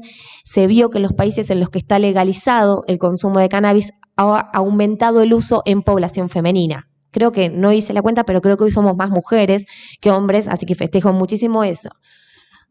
Y agradezco también que hoy en Argentina podemos estar pensando en el cannabis como una opción terapéutica a partir de la ley que tenemos. Seguimos. Esto está sacado un meme, pero sinceramente no es tan chiste. Y dice, ¿se dan cuenta que entre la ovulación, el síndrome premenstrual, la regla y el malestar postmenstrual nos quedan así como 8 horas estables al mes? Sí, se rieron, pero no es tan gracioso, chicas. Sí, es así, sinceramente es así. Entonces, a ver, tenemos muy naturalizado el dolor. La mayor parte de las mujeres o cuerpos femeninos, mientras le está pasando esto, cuidan a sus hijos o a sus hijas, son madres, son esposas, son trabajadoras, son hijas, se encargan de 7 millones de tareas de cuidado sufriendo dolor y malestar. Nos tenemos que tomar en serio el dolor ginecológico y el dolor femenino, y lamentablemente no podemos vivir a ibuprofeno, no podemos vivir a analgésicos que tienen muchísimos efectos secundarios, y el cannabis se convierte en una opción terapéutica que no tiene tantos efectos secundarios como habrán visto, o por lo menos no tan graves, y que pueden convertirse en una estrategia para la salud de las mujeres. Por supuesto, siempre que estamos hablando de cannabis, es una de las patitas de tratamientos y abordajes integrales. El cannabis es una de las patas de los tratamientos y abordajes integrales, no solamente en este tipo de patologías, sino en todas las patologías. Hay que pensar en cambios de hábitos, hay que pensar en actividad física, hay que pensar en cómo se alimenta la gente, en cómo está descansando, cómo se vincula con otros. Es una patita, pero bueno, hoy nos convoca lo que es el cannabis. Seguimos. Algunas cuestiones para pensar, porque en realidad ahora lo que me gustaría es un poco también que escucharlos y escucharlas a ustedes, es que estudios clínicos y preclínicos nos orientan a la idea de que en muchas condiciones de salud la planta de cannabis es una opción terapéutica segura, que necesitamos más estudios y evidencia científica de calidad para acompañar a los usuarios de cannabis y comprender con profundidad el funcionamiento del sistema endocannabinoide. Justamente esto que decíamos, que hay 5 veces en los buscadores científicos, encontramos que hay 5 veces más estudios clínicos de placer sexual masculino que de dolor sexual femenino, que es necesario evaluar las consultas desde una perspectiva de género y salirnos del modelo paternalista, machista y punitivista. Parece que en las mujeres siempre es más fácil cuestionar el uso de cannabis que en hombres, pero no solamente de manera terapéutica, también de manera, vamos a decir, recreacional. Siempre es mucho más fácil, y especialmente esto, si alguna vez escucharon a Valeria Salech de Mamá Cultiva, habla de cómo ella, no solamente como mujer, sino como madre, cuando comenta que es usuaria, es juzgada por eso, porque ¿cómo vas a consumir cannabis si sos madre? ¿Cómo vas a sentir placer, goce, de querer desconectarte 2 segundos o relajarte 2 segundos de tu cotidianeidad? Entonces tenemos que salirnos un poco de esas miradas. Lo importante de acompañar estas prácticas de autocuidado, y esto me parece fundamental, y esto es a lo que iba hace un rato, la salud no se genera desde los consultorios médicos. La salud la generan ustedes todos los días desde sus casas, desde cuando eligen qué comer, cómo alimentarse, cómo dormir, qué hacer de sus vidas. Entonces, nosotros como médicos y médicas lo que tenemos que acompañar son justamente estas estrategias de salud donde los usuarios y las usuarias sean participantes activos de las decisiones que toman. Con información, por supuesto, para poder tener soberanía sobre nuestros propios cuerpos y para tener autonomía tenemos que tener información. Y para tener información, nosotros como personal de salud somos los encargados y las encargadas de poder brindar la mejor información. Acá hay una frase de Rudolf Virchow que dice, por el año 1800, la medicina es una ciencia social y la política no es más que medicina a gran escala. Esto significa que necesitamos de políticas públicas y de pensar a la salud no solamente desde los consultorios como algo orgánico, algo biológico, sino empezar a entender la realidad de la gente y cómo accede a esto. Sinceramente, hoy, cuando veía que desde la asociación se estaba firmando este convenio con la universidad, una universidad pública, que desde las organizaciones civiles viene una demanda y que organizaciones e instituciones públicas responden a esa demanda, porque es necesario, porque lo necesita la población, es algo que me emociona sinceramente. Y más porque justamente, como decía Nico, estamos pensando de una manera más federal. Ya sabemos que hay lugares donde llegó más rápido. Nosotros viniendo de Bahía Blanca, de la provincia de Buenos Aires, ya sabemos que algunas cuestiones llegaron más rápido que acá y que tal vez hoy en día acá y hasta por las condiciones climáticas que tienen las cuestiones de cultivo y de acceso a la planta son mucho más difíciles. Entonces, es importante que médicos y médicas se involucren no solamente en tener una escucha activa con las personas que se acercan al consultorio, sino tener una actitud activa políticamente, ¿sí? Para salir a defender el acceso a un derecho, porque hoy es un derecho en Argentina la ley de cannabis medicinal, y salir a defender esto. Así sea generando capacitaciones a otros profesionales de la salud o así sea participando en asociaciones civiles. Otra foto de la cátedra de la primera corte del año 2018. Algo que siempre me parece importantísimo es que necesitamos libertad a todos los y les presos, presas y presas por plantar. Esto es algo importantísimo. Podemos ir para la próxima, que me parece algunos datos interesantes. Hay una nota en la revista Anfibia que se llama que la guerra contra las drogas es una guerra contra nosotras y tenemos que empezar a pensar que los 3 penales más grandes del norte de nuestro país, el 80% de las personas que se encuentran privadas de su libertad son mujeres, personas trans, personas de la comunidad LGBTIQ y la mayor parte está presa por tenencia simple de estupefacientes. Es como si a nosotros hoy nos agarran con un porro en la calle y estamos presas por eso. O son parte de una cadena de narcotráfico, pero son el último eslabón y son personas que por supuesto están vulneradas socialmente, no tienen ningún otro tipo de ingreso económico y por supuesto nunca tienen bajos rangos, pero con un alto riesgo de qué es lo que les pueda pasar, como vemos. Y por supuesto las cabezas del narcotráfico no caen nunca. Entonces, cuando decimos de pensar en cannabis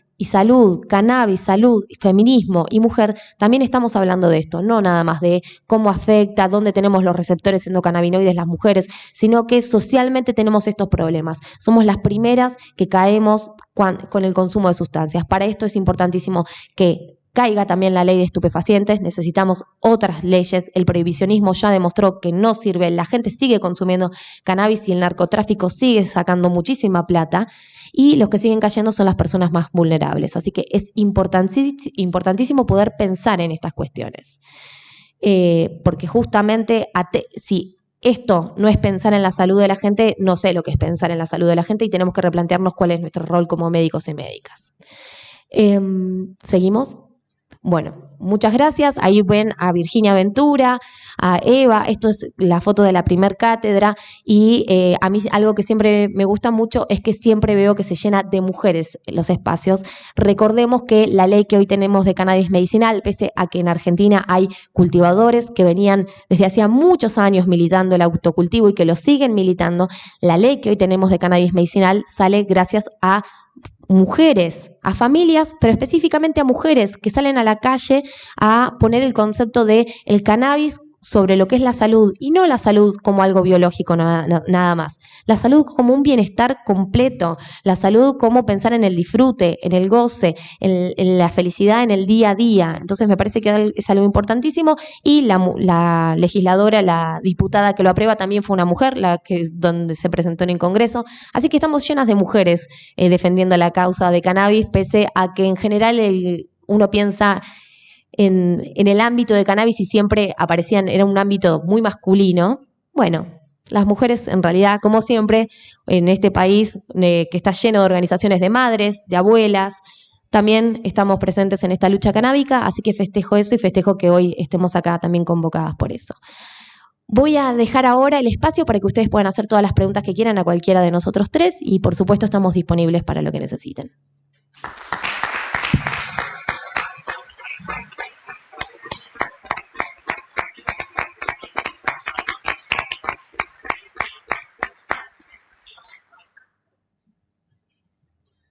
¿Alguien tiene alguna pregunta que quiera hacer, comentar?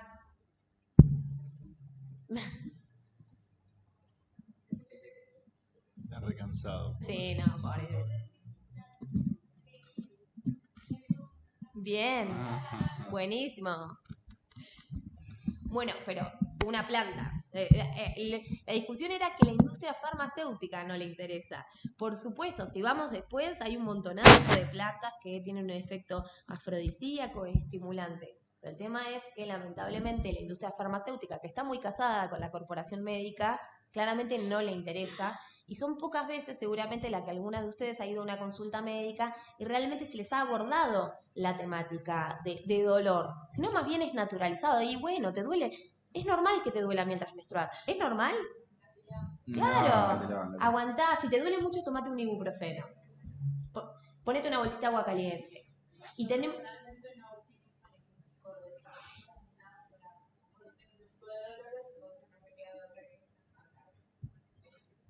Bueno, pero hoy, por suerte, el cannabis es una opción terapéutica, y no sé si a algunas de ustedes les ha pasado, pero a mí desde el consultorio me pasa que muchas personas solas identificaron que les calmaba los dolores. Hay cuatro esferas en las que el cannabis responde muy bien en cuanto a sintomatología, que tienen que ver con dolor, apetito, descanso y estado de ánimo. Y justamente estas 4 esferas atraviesan la mayor parte de las patologías que recién vimos. Primero porque el estado de ánimo, bueno, como dijo Nico hoy, ¿quién no sufre de algún trastorno de ansiedad en el año 2022, no? Pero una persona que sufre de dolor crónico o dolor donde le quedan 8 horas al mes nada más libres de dolor o de malestar, por supuesto que va a sufrir algún cambio en su estado de ánimo, en su calidad del sueño, hasta en su alteración en cómo se alimenta, en cómo se vincula y en la percepción. Y el umbral de dolor que tenemos, que es hasta dónde aguantamos de dolor, está íntimamente conectado con todo esto. Entonces, si yo no estoy descansando bien, si además estoy trabajando mucho, si estoy pasada de ansiedad, mi umbral de dolor va a bajar. Entonces, un mínimo estímulo me va a provocar un dolor más fuerte.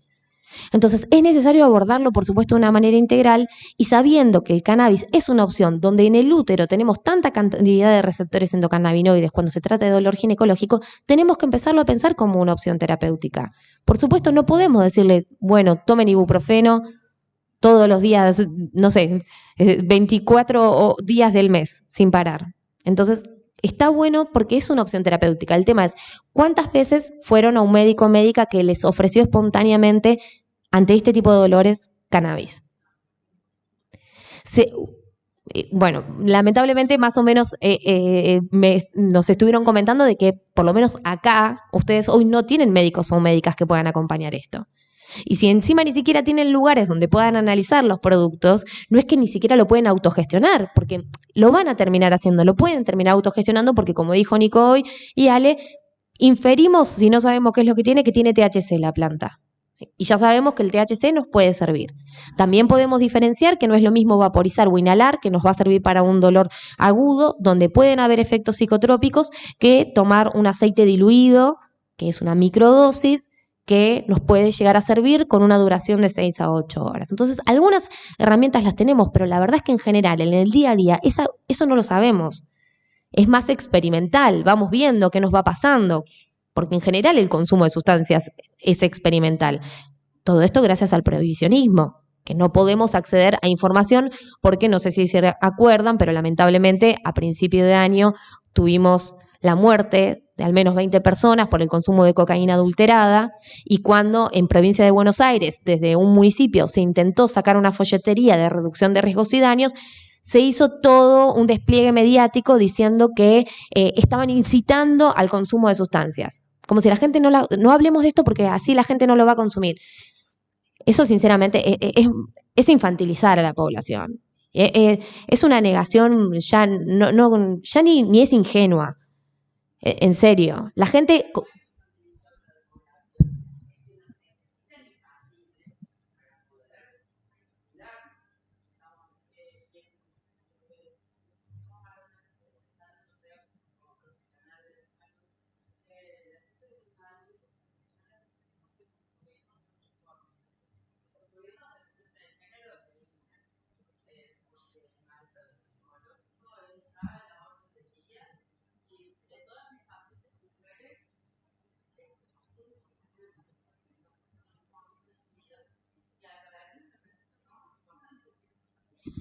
Tenemos, acordando acá con la compañera, no existe el término legal violencia pediátrica, no existe el término violencia neurológica, existe el término violencia obstétrica como un término legal.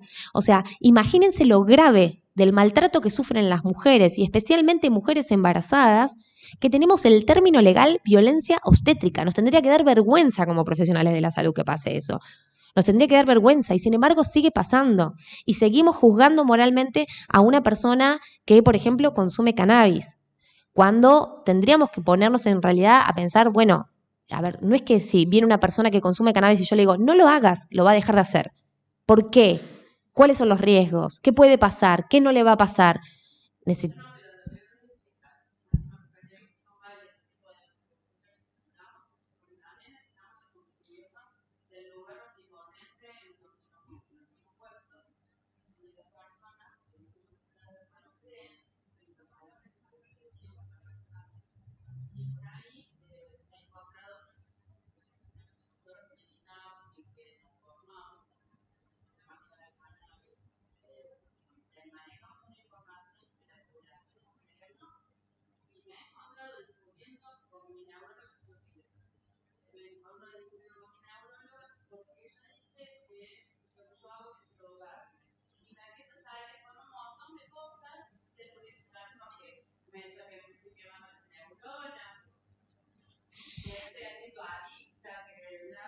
Mira, con eso siempre nosotros charlamos una cosa. Ahí el problema claramente es una relación de poder.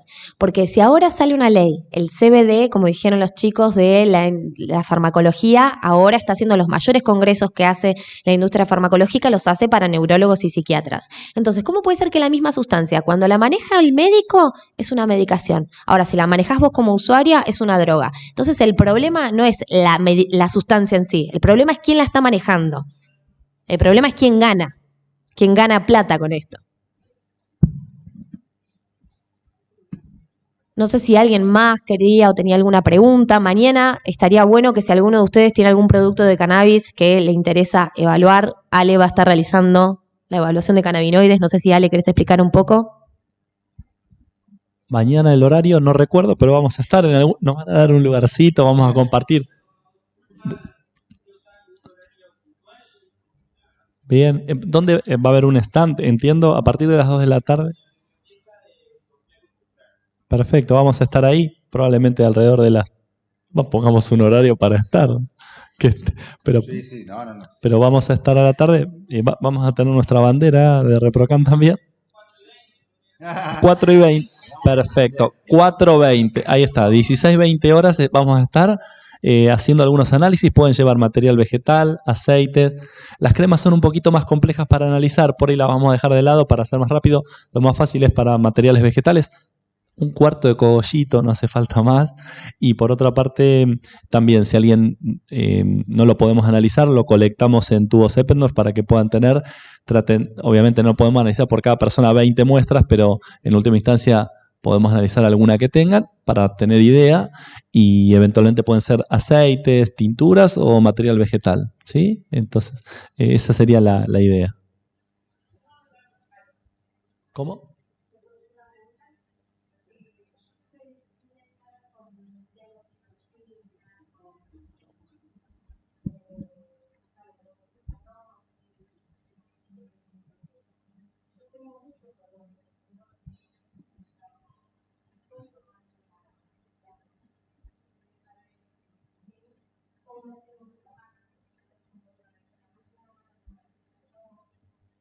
¿De dónde sacas las gotitas? ¿Las? Bien, o sea que están hechas de cogollo realmente. Viste que yo hace un ratito te comentaba que podés tomarlo 2 o 3 veces por día. ¿Tomás alguna medicación tipo clonazepam o tipo alguna medicación para dormir o algún antidepresivo o algo por el estilo? No. ¿Y cuántas gotas estás tomando hoy en día?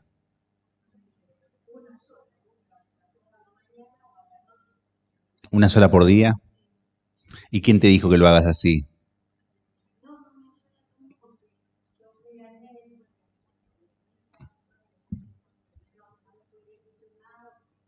Y vos dijiste, la voy a tomar igual. Bien. ¿Viste esto que decíamos de tomarla 2 o 3 veces por día? Puede ser mañana, tarde y noche. ¿eh? Digo mañana, tarde y noche bien diferenciado, ¿no? No muy juntita, que estén bien distribuidos en el día. Y andás subiendo de a una gota, más o menos cada 2 días. Si hoy empezás con una gota mañana, tarde y noche, pasado mañana ya estás con 2 gotas 3 veces por día, puedes subir a 3 gotas 3 veces por día. Vos tenés que buscar la dosis que a vos te mantenga con la menor cantidad de dolores. Te puede pasar que si vas subiendo la dosis, te puede agarrar un poquito de sueño. En el caso de que eso pase, por ahí no sigas subiendo la dosis que es durante la mañana y la tarde y seguís subiendo únicamente la que es la de la noche. Vos tenés que encontrar la dosis, si es que la logramos, con ese aceite que tenés, de poder controlar tus dolores con eso. Una vez que llegas a una dosis, la que vos necesites, que a vos te mantenga bien, sin dolor, durmiendo bien, estando bien de ánimo y demás, esa podemos decir que puede ser tu dosis con la que te podés mantener. Sin miedo a sentirte drogada, pero tenés que subir un poquito más porque una sola gotita muy probablemente no esté haciendo mucho. ¿Usas cremas de cannabis también? Muy bueno, bueno, eso lo puedes usar lo que necesites, sí, sí, sí.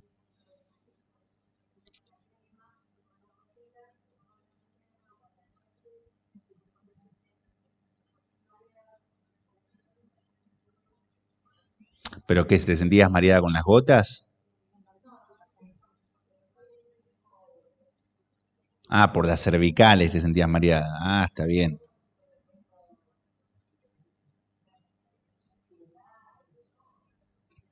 Estás completa. Bueno, éxitos, probalo. Mañana las puedes llevar a analizar y vemos qué es lo que tienen, ¿no? Tal cual. Por ahí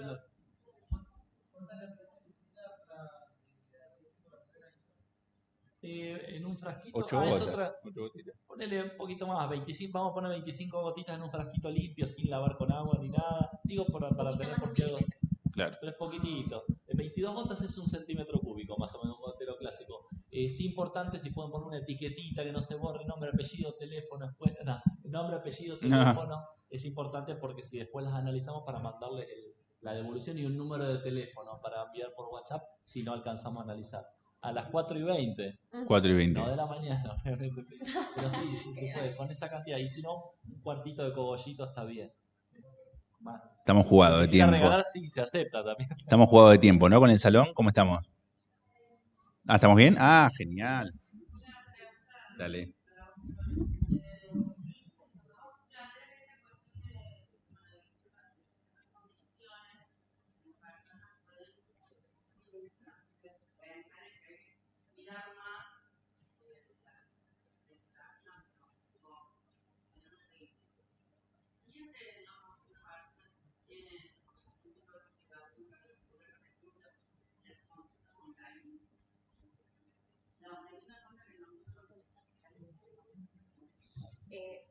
No.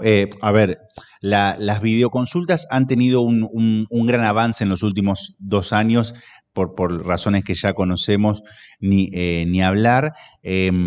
O sea, sí puede haber un seguimiento. Hay cuestiones que el examen físico y que el frente a frente y lo presencial van a tener que lo virtual jamás va a tener, o sea, que es complicado. Pero bueno, se puede evaluar y si la persona tiene conocimiento, puede tener medición de la presión, saber bien los medicamentos que toma, estudios acordes y demás, sí, se puede llegar a hacer, no hay ningún problema. El tema, ¿sabes qué? Es más que nada aquel que no tiene ningún seguimiento, no quiere tener ningún seguimiento médico y es como que quiere cannabis, pero viste, no sabemos ni cómo está su estado cardiovascular y demás. Como que en esa persona decimos, bueno, ahí en ese caso, sobre todo, viste, por el tema infarto, colocación de stent, cardiopatía isquémica, hay un temita ahí con el tema cannabis, ¿viste? No que genere infarto, no estoy diciendo eso, pero, ¿viste este tema de la taquicardia, de las cuestiones esas y demás? Es como que en esos... Claro, si no estaría descarboxilado podríamos... El tema es que, bueno, habría que medirlo con Ale y ver, porque siempre algo de carboxilado va a tener. Igual, iniciando de a poco y yendo de a poquito, es raro que te vaya mal. ¿Sabés cuando te pongo la atención? Sobre todo si va a fumar o vaporizar. Ahí sí, ahí es lo que más te digo. Con el aceite creo que va a ser, yo en los años que tengo de experiencia con uso en pacientes cardiovasculares y demás, no he tenido jamás un problema con aceite. Con fumar o con vaporizar, sí, por ahí si toma mucho antihipertensivo se desmaya o se puede marear. Sí, perdón. A ver, lo que tiene la consulta virtual es que le puede dar esto lo que hoy decíamos, información a la persona para que sepa qué es lo que tendría que consultar. Nuevamente repito, la persona no viene a pedir permiso para fumarse un porro. Si se lo quiere fumar, se lo va a fumar igual. Entonces, vos lo que estás haciendo como médico o médica es darle la información para que la persona sepa qué es lo que le puede pasar si lo está consumiendo. Y de última, sí, por supuesto, yo estoy en Bahía Blanca, hago una consulta virtual a alguien que está en Río Gallegos, es decirle, bueno, tenés que acercarte a tu médico, médica de cabecera, a tu cardiólogo, cardióloga, para que chequee tal y tal cosa. Y te tenés que alarmar ante tal y tal síntoma. Como decía Nico, con los aceites en general no pasa porque cuando tomas un aceite, es un aceite diluido, es como si fuera una microdosis, hace recién un pico a los 40 minutos y eso va a durar 6 a 8 horas. Cuando inhalamos, la dosis es altísima en breves minutos y eso dura de 1 a 3 horas. Entonces, es común que aparezcan muchísimos más efectos secundarios, que es ahí cuando nos preocupa. En general, si yo le pregunto, por ejemplo, acá a la compañera, la señora que había recién comentado todas las medicaciones que tomaba, ¿cuándo hace el pico de acción la medicación que toma? ¿Cuáles son los efectos secundarios? ¿Cuántas horas dura adentro del cuerpo? Lo más probable es que no lo sepamos. Tomamos un montón de medicaciones que no tenemos ni idea de eso y que los médicos o médicas que nos las indicaron jamás nos los avisaron. No sabemos los efectos secundarios de la mayor parte de las medicaciones que tomamos, que vienen con unos prospectos de este tamaño, con 500.000 efectos secundarios. Entonces, la planta de cannabis sí tiene la particularidad que quienes acompañamos estas terapéuticas en general damos esta información. Entonces, la persona después tiene la autonomía para decidir. La realidad es que si la persona quiere, como hizo acá la compañera, lo va a tomar igual. La idea es que por lo menos sepa qué es lo que le tiene que ir a pedir a su médico o médica que controle cuando está cercano. El problema sería ya, que igual sería abandono de persona, si un médico te dice, bueno, no te quiero atender porque tomás cannabis, porque yo no estoy de acuerdo. Eso ya sería abandono de persona y sería gravísimo, ¿sí? Pero tendrían que, igual de todas... Sí, por supuesto, que sí, es sumamente perversa la corporación médica, pero lamentablemente sucede. Pero a lo que voy es que es denunciable eso. Y ahí es donde nosotros, o nosotras como usuarios y usuarias, nos tenemos que poner más firmes. No sé quién quería hacer. Sí.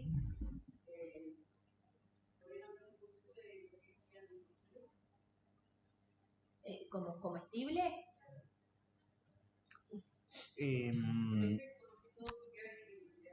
Comer, tipo decís, una galletita de cannabis, una cosa así. Bueno, eso es similar a lo que tiene que ver con el aceite, ¿no? El tema de eso es que es más difícil controlar la dosis de lo que estás de lo que estás consumiendo. Y es donde se suele ver esto que se denomina intoxicación de cannabis, ¿no? Que es más fácil de generarse. Intoxicación que va a consistir básicamente en estar por ahí con mucha psicoactividad, que alguna persona la puede marear, sentirse despersonalizado, con algo de paranoia también, si tiene mucho efecto. Esto pasa cuando la persona no sabe cuánto está comiendo y por ahí come un pedazo de torta o un brownie o una galletita entera. Entonces es muy alta la dosis y se mantiene mucho tiempo porque es vía oral y se mantiene cerca de 8 horas en sangre. Entonces, pero por ejemplo, yo no sé con qué, ayer en una clase de AMI, mira, hablábamos de que yo tengo una paciente que la nieta le hace unas galletitas y ella ya sabe que toma un cuartito de la galletita a la noche, la come, ese cuartito de la galletita y duerme. O sea, esa fue su dosis que ella encontró. Pasó por todo, se comió una y quedó a la vuelta antes de acostarse, pero esa fue lo que encontró. Pero es más difícil de saber cuánto va a ser la dosis y es más fácil que pueda generarse como esta pequeña intoxicación. Entonces, en ese sentido, probar el pedacito más chiquitito que se pueda y ver qué me produce. Eso se llama titular, ir de a poquitito consumiendo más para ver cuál es el efecto que voy teniendo. Una cuestión para complementar lo lindo que comenta Nico, también tengan en cuenta que las formas de uso tienen mucho que ver con la fisicoquímica de las moléculas, de los cannabinoides y terpenos. Se pueden incluso inducir, bueno, ¿qué quiero extraer? Bueno, yo quiero algo que sea más cannabinoide y terpeno. Bueno, puedo hacer calentar en leche, no te digo que estés 2 horas hirviendo, porque también hay un efecto que se evaporan los terpenos y los cannabinoides algo se descarboxilan, necesitamos bastante tiempo igual. Eso es lo que ocurre cuando se fuma, se descarboxila todo de golpe. El aire caliente que atraviesa de la zona de encendido hasta que llega a nuestra boca, atraviesa toda la masa vegetal, es una descarboxilación muy rápida y por eso también se pierden una buena cantidad. Pero si quiero hacer algún preparado con leche caliente o algo, ahí voy a extraer cannabinoides, ¿sí? Entonces, es una forma diferente de utilizar a través de un alimento una bebida. Otra forma podrían ser también, bueno, quiero más polifenoles, flavonoides, más sustancias antioxidantes. Bueno, me puedo hacer una infusión de cannabis con flores. Y encima lo que me queda, el material vegetal, lo puedo secar y extraer con alcohol para extraer mayor cantidad de cannabinoides y terpenos.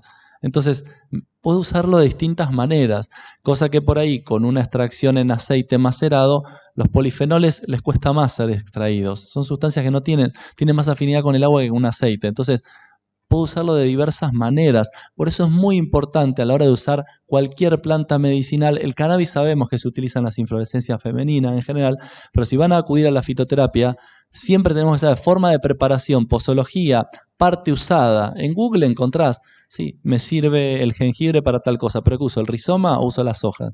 Con cannabis también aparecen algunos textos que se habla de uso de hojas, raíces, pero en las raíces no vamos a tener cannabinoides y en los tallos tampoco. Quiero trasladar eso.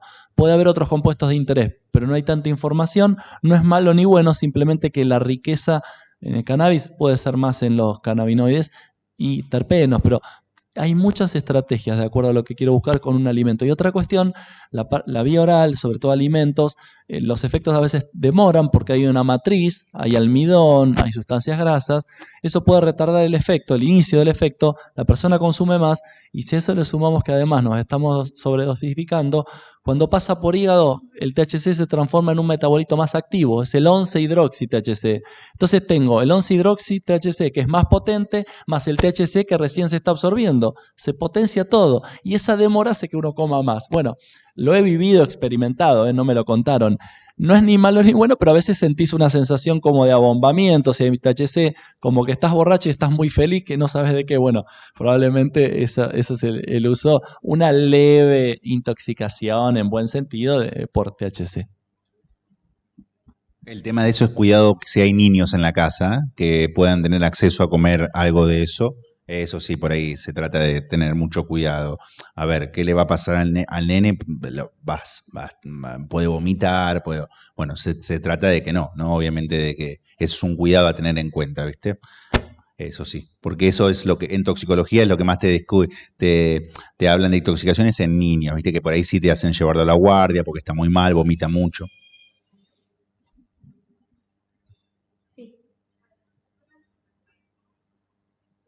No escuché yo. Ataxia, tipo congénita. Ah, bien. La ataxia en sí misma es hasta un efecto adverso del THC, la ataxia en sí. Lo que habría que evaluar en esta persona es qué otros síntomas tiene. Bueno, ahí ese es el síntoma objetivo para tratar el tratamiento con cannabis, no tanto la ataxia, porque la ataxia es algo más del movimiento y de la coordinación motora, no es un síntoma a ser tratado con el cannabis, por eso te decía, hasta puede ser algo generado por el THC, pero el dolor neuropático, ahí tenés una buena razón para usar cannabis, porque puede ser muy bueno para el manejo de ese dolor.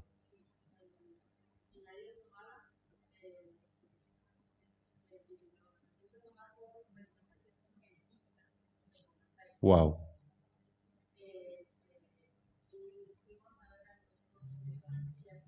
Sí, claro.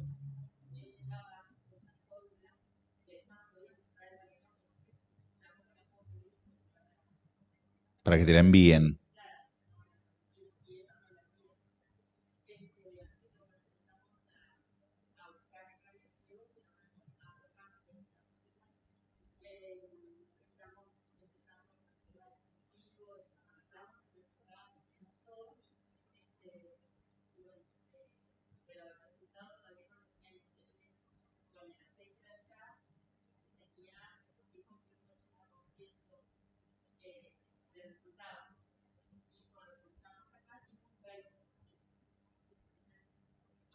¿Qué es del 80% que decía?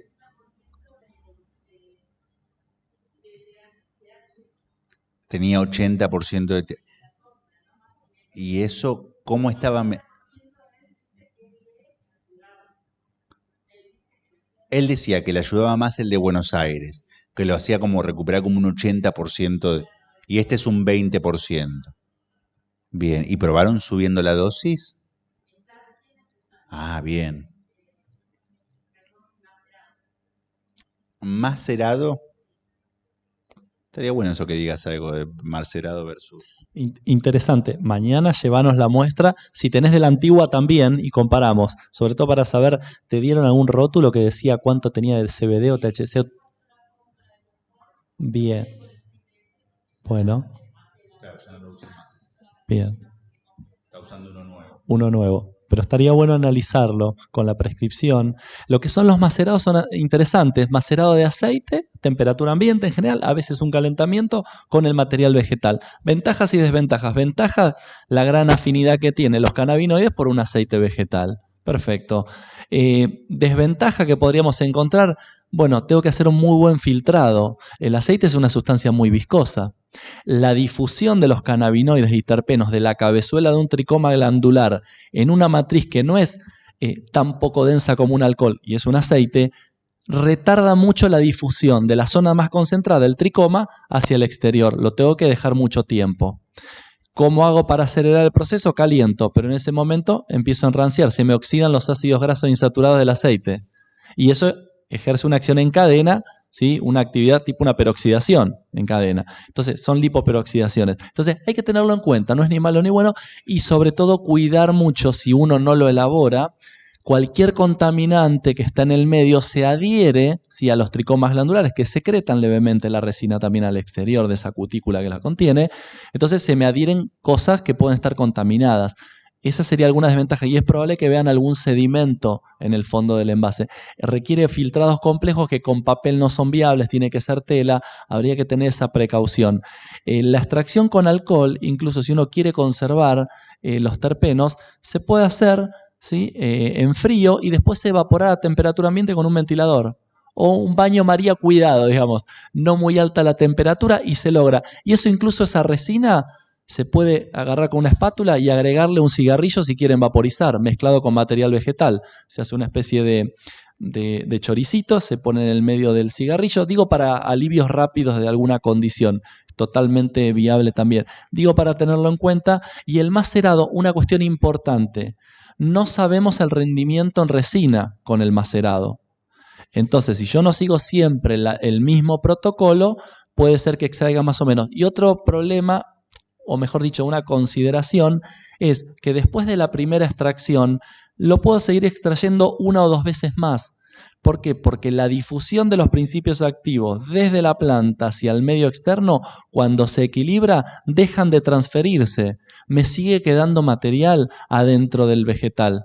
Entonces lo podés colar y volver a agregar aceite y hacer el macerado. Con alcohol lo mismo, 3 extracciones mínimo, porque después si no, digamos, estás perdiéndote cosas. Para tenerlo en cuenta es muy interesante, pero no podés medir rendimiento. Entonces vos no sabes a qué dilución estás teniendo la resina en el aceite, si es 1, 2, 3. Y la cuestión es, si yo tengo que usar altas dosis, no voy a tener que usar muchísimas gotas, porque no puedo hacer un aceite al 5% o al 10% en resina con un macerado. No se alcanza y evaporar el aceite no lo vamos a poder hacer, lo tendríamos que calentar y quedaría enranciado y el sabor se altera, se oxidan los cannabinoides, se altera todo. Entonces, habría que tener en cuenta eso. ¿Cómo compensa una extracción con aceite, un macerado? Bueno, tengo que usar mucha cantidad de gotas, pero un dolor neuropático o algo extremadamente o que requiere una gran cantidad, lo tengo que tomar con pinzas. Todo es válido, pero tener en cuenta estas consideraciones. Sí.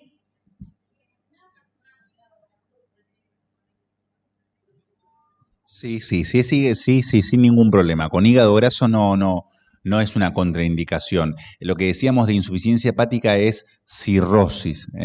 Cirrosis, el hígado graso lamentablemente hoy en día sin tomar alcohol, después de muchísimos años y luego de pasar por una etapa de hepatitis grasa, puede llegar a la cirrosis también. Pero si es un hígado graso, una persona asintomática, normal, que tiene una ecografía o un hígado graso, no es una contraindicación, no hay ningún problema para usarlo.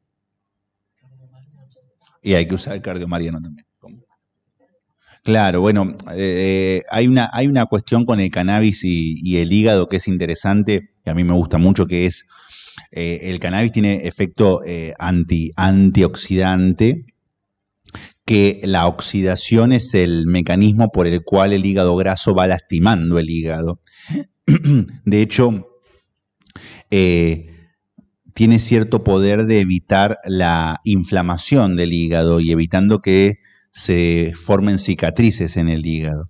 Entonces, para mí en un futuro, cannabis e hígado se van a llevar muy, pero muy bien al punto de ser como una especie de ¿cómo es que se llama esta? De hepatalgina, ¿no? Como una especie de ovagohepat o una... No, que estaba pensando, es palatrobil, estaba pensando en hacerte el cosa, alcachofa, cardomariano, que tiene el principio activo silimarina, que es un gran antioxidante, pero sí, cannabis. De hecho, para mí el cannabis va a ser en un futuro algo utilizado para evitar tener resacas por alcohol después. No te lo puedo comprobar ahora, pero dame un par de años que lo vamos a lograr.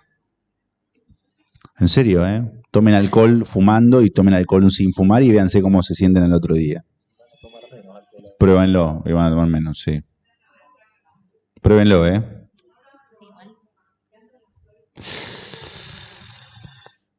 Es feo. Claro, no, y es agua, no sé, no. No, pero sí, se recontra. Sería mejor la resina en la zona de oromucosal, pero también tengan en cuenta que liberar los cannabinoides por un proceso mecánico implicaría, si lo hacemos con rosin, o sea, con prensa, imagínense que la boca haga esa tarea es más compleja. La saliva tiene un determinado pH y es una... No lo disuelve. No lo disuelve, es acuoso, entonces es más inexacto. La verdad no encontré evidencia al respecto, pero no sería lo ideal. Los cannabinoides están en un tricoma y tienen una afinidad muy baja por lo que es la saliva. No hay estudios, sería interesante probarlo, pero yo por lo menos no tengo... Claro.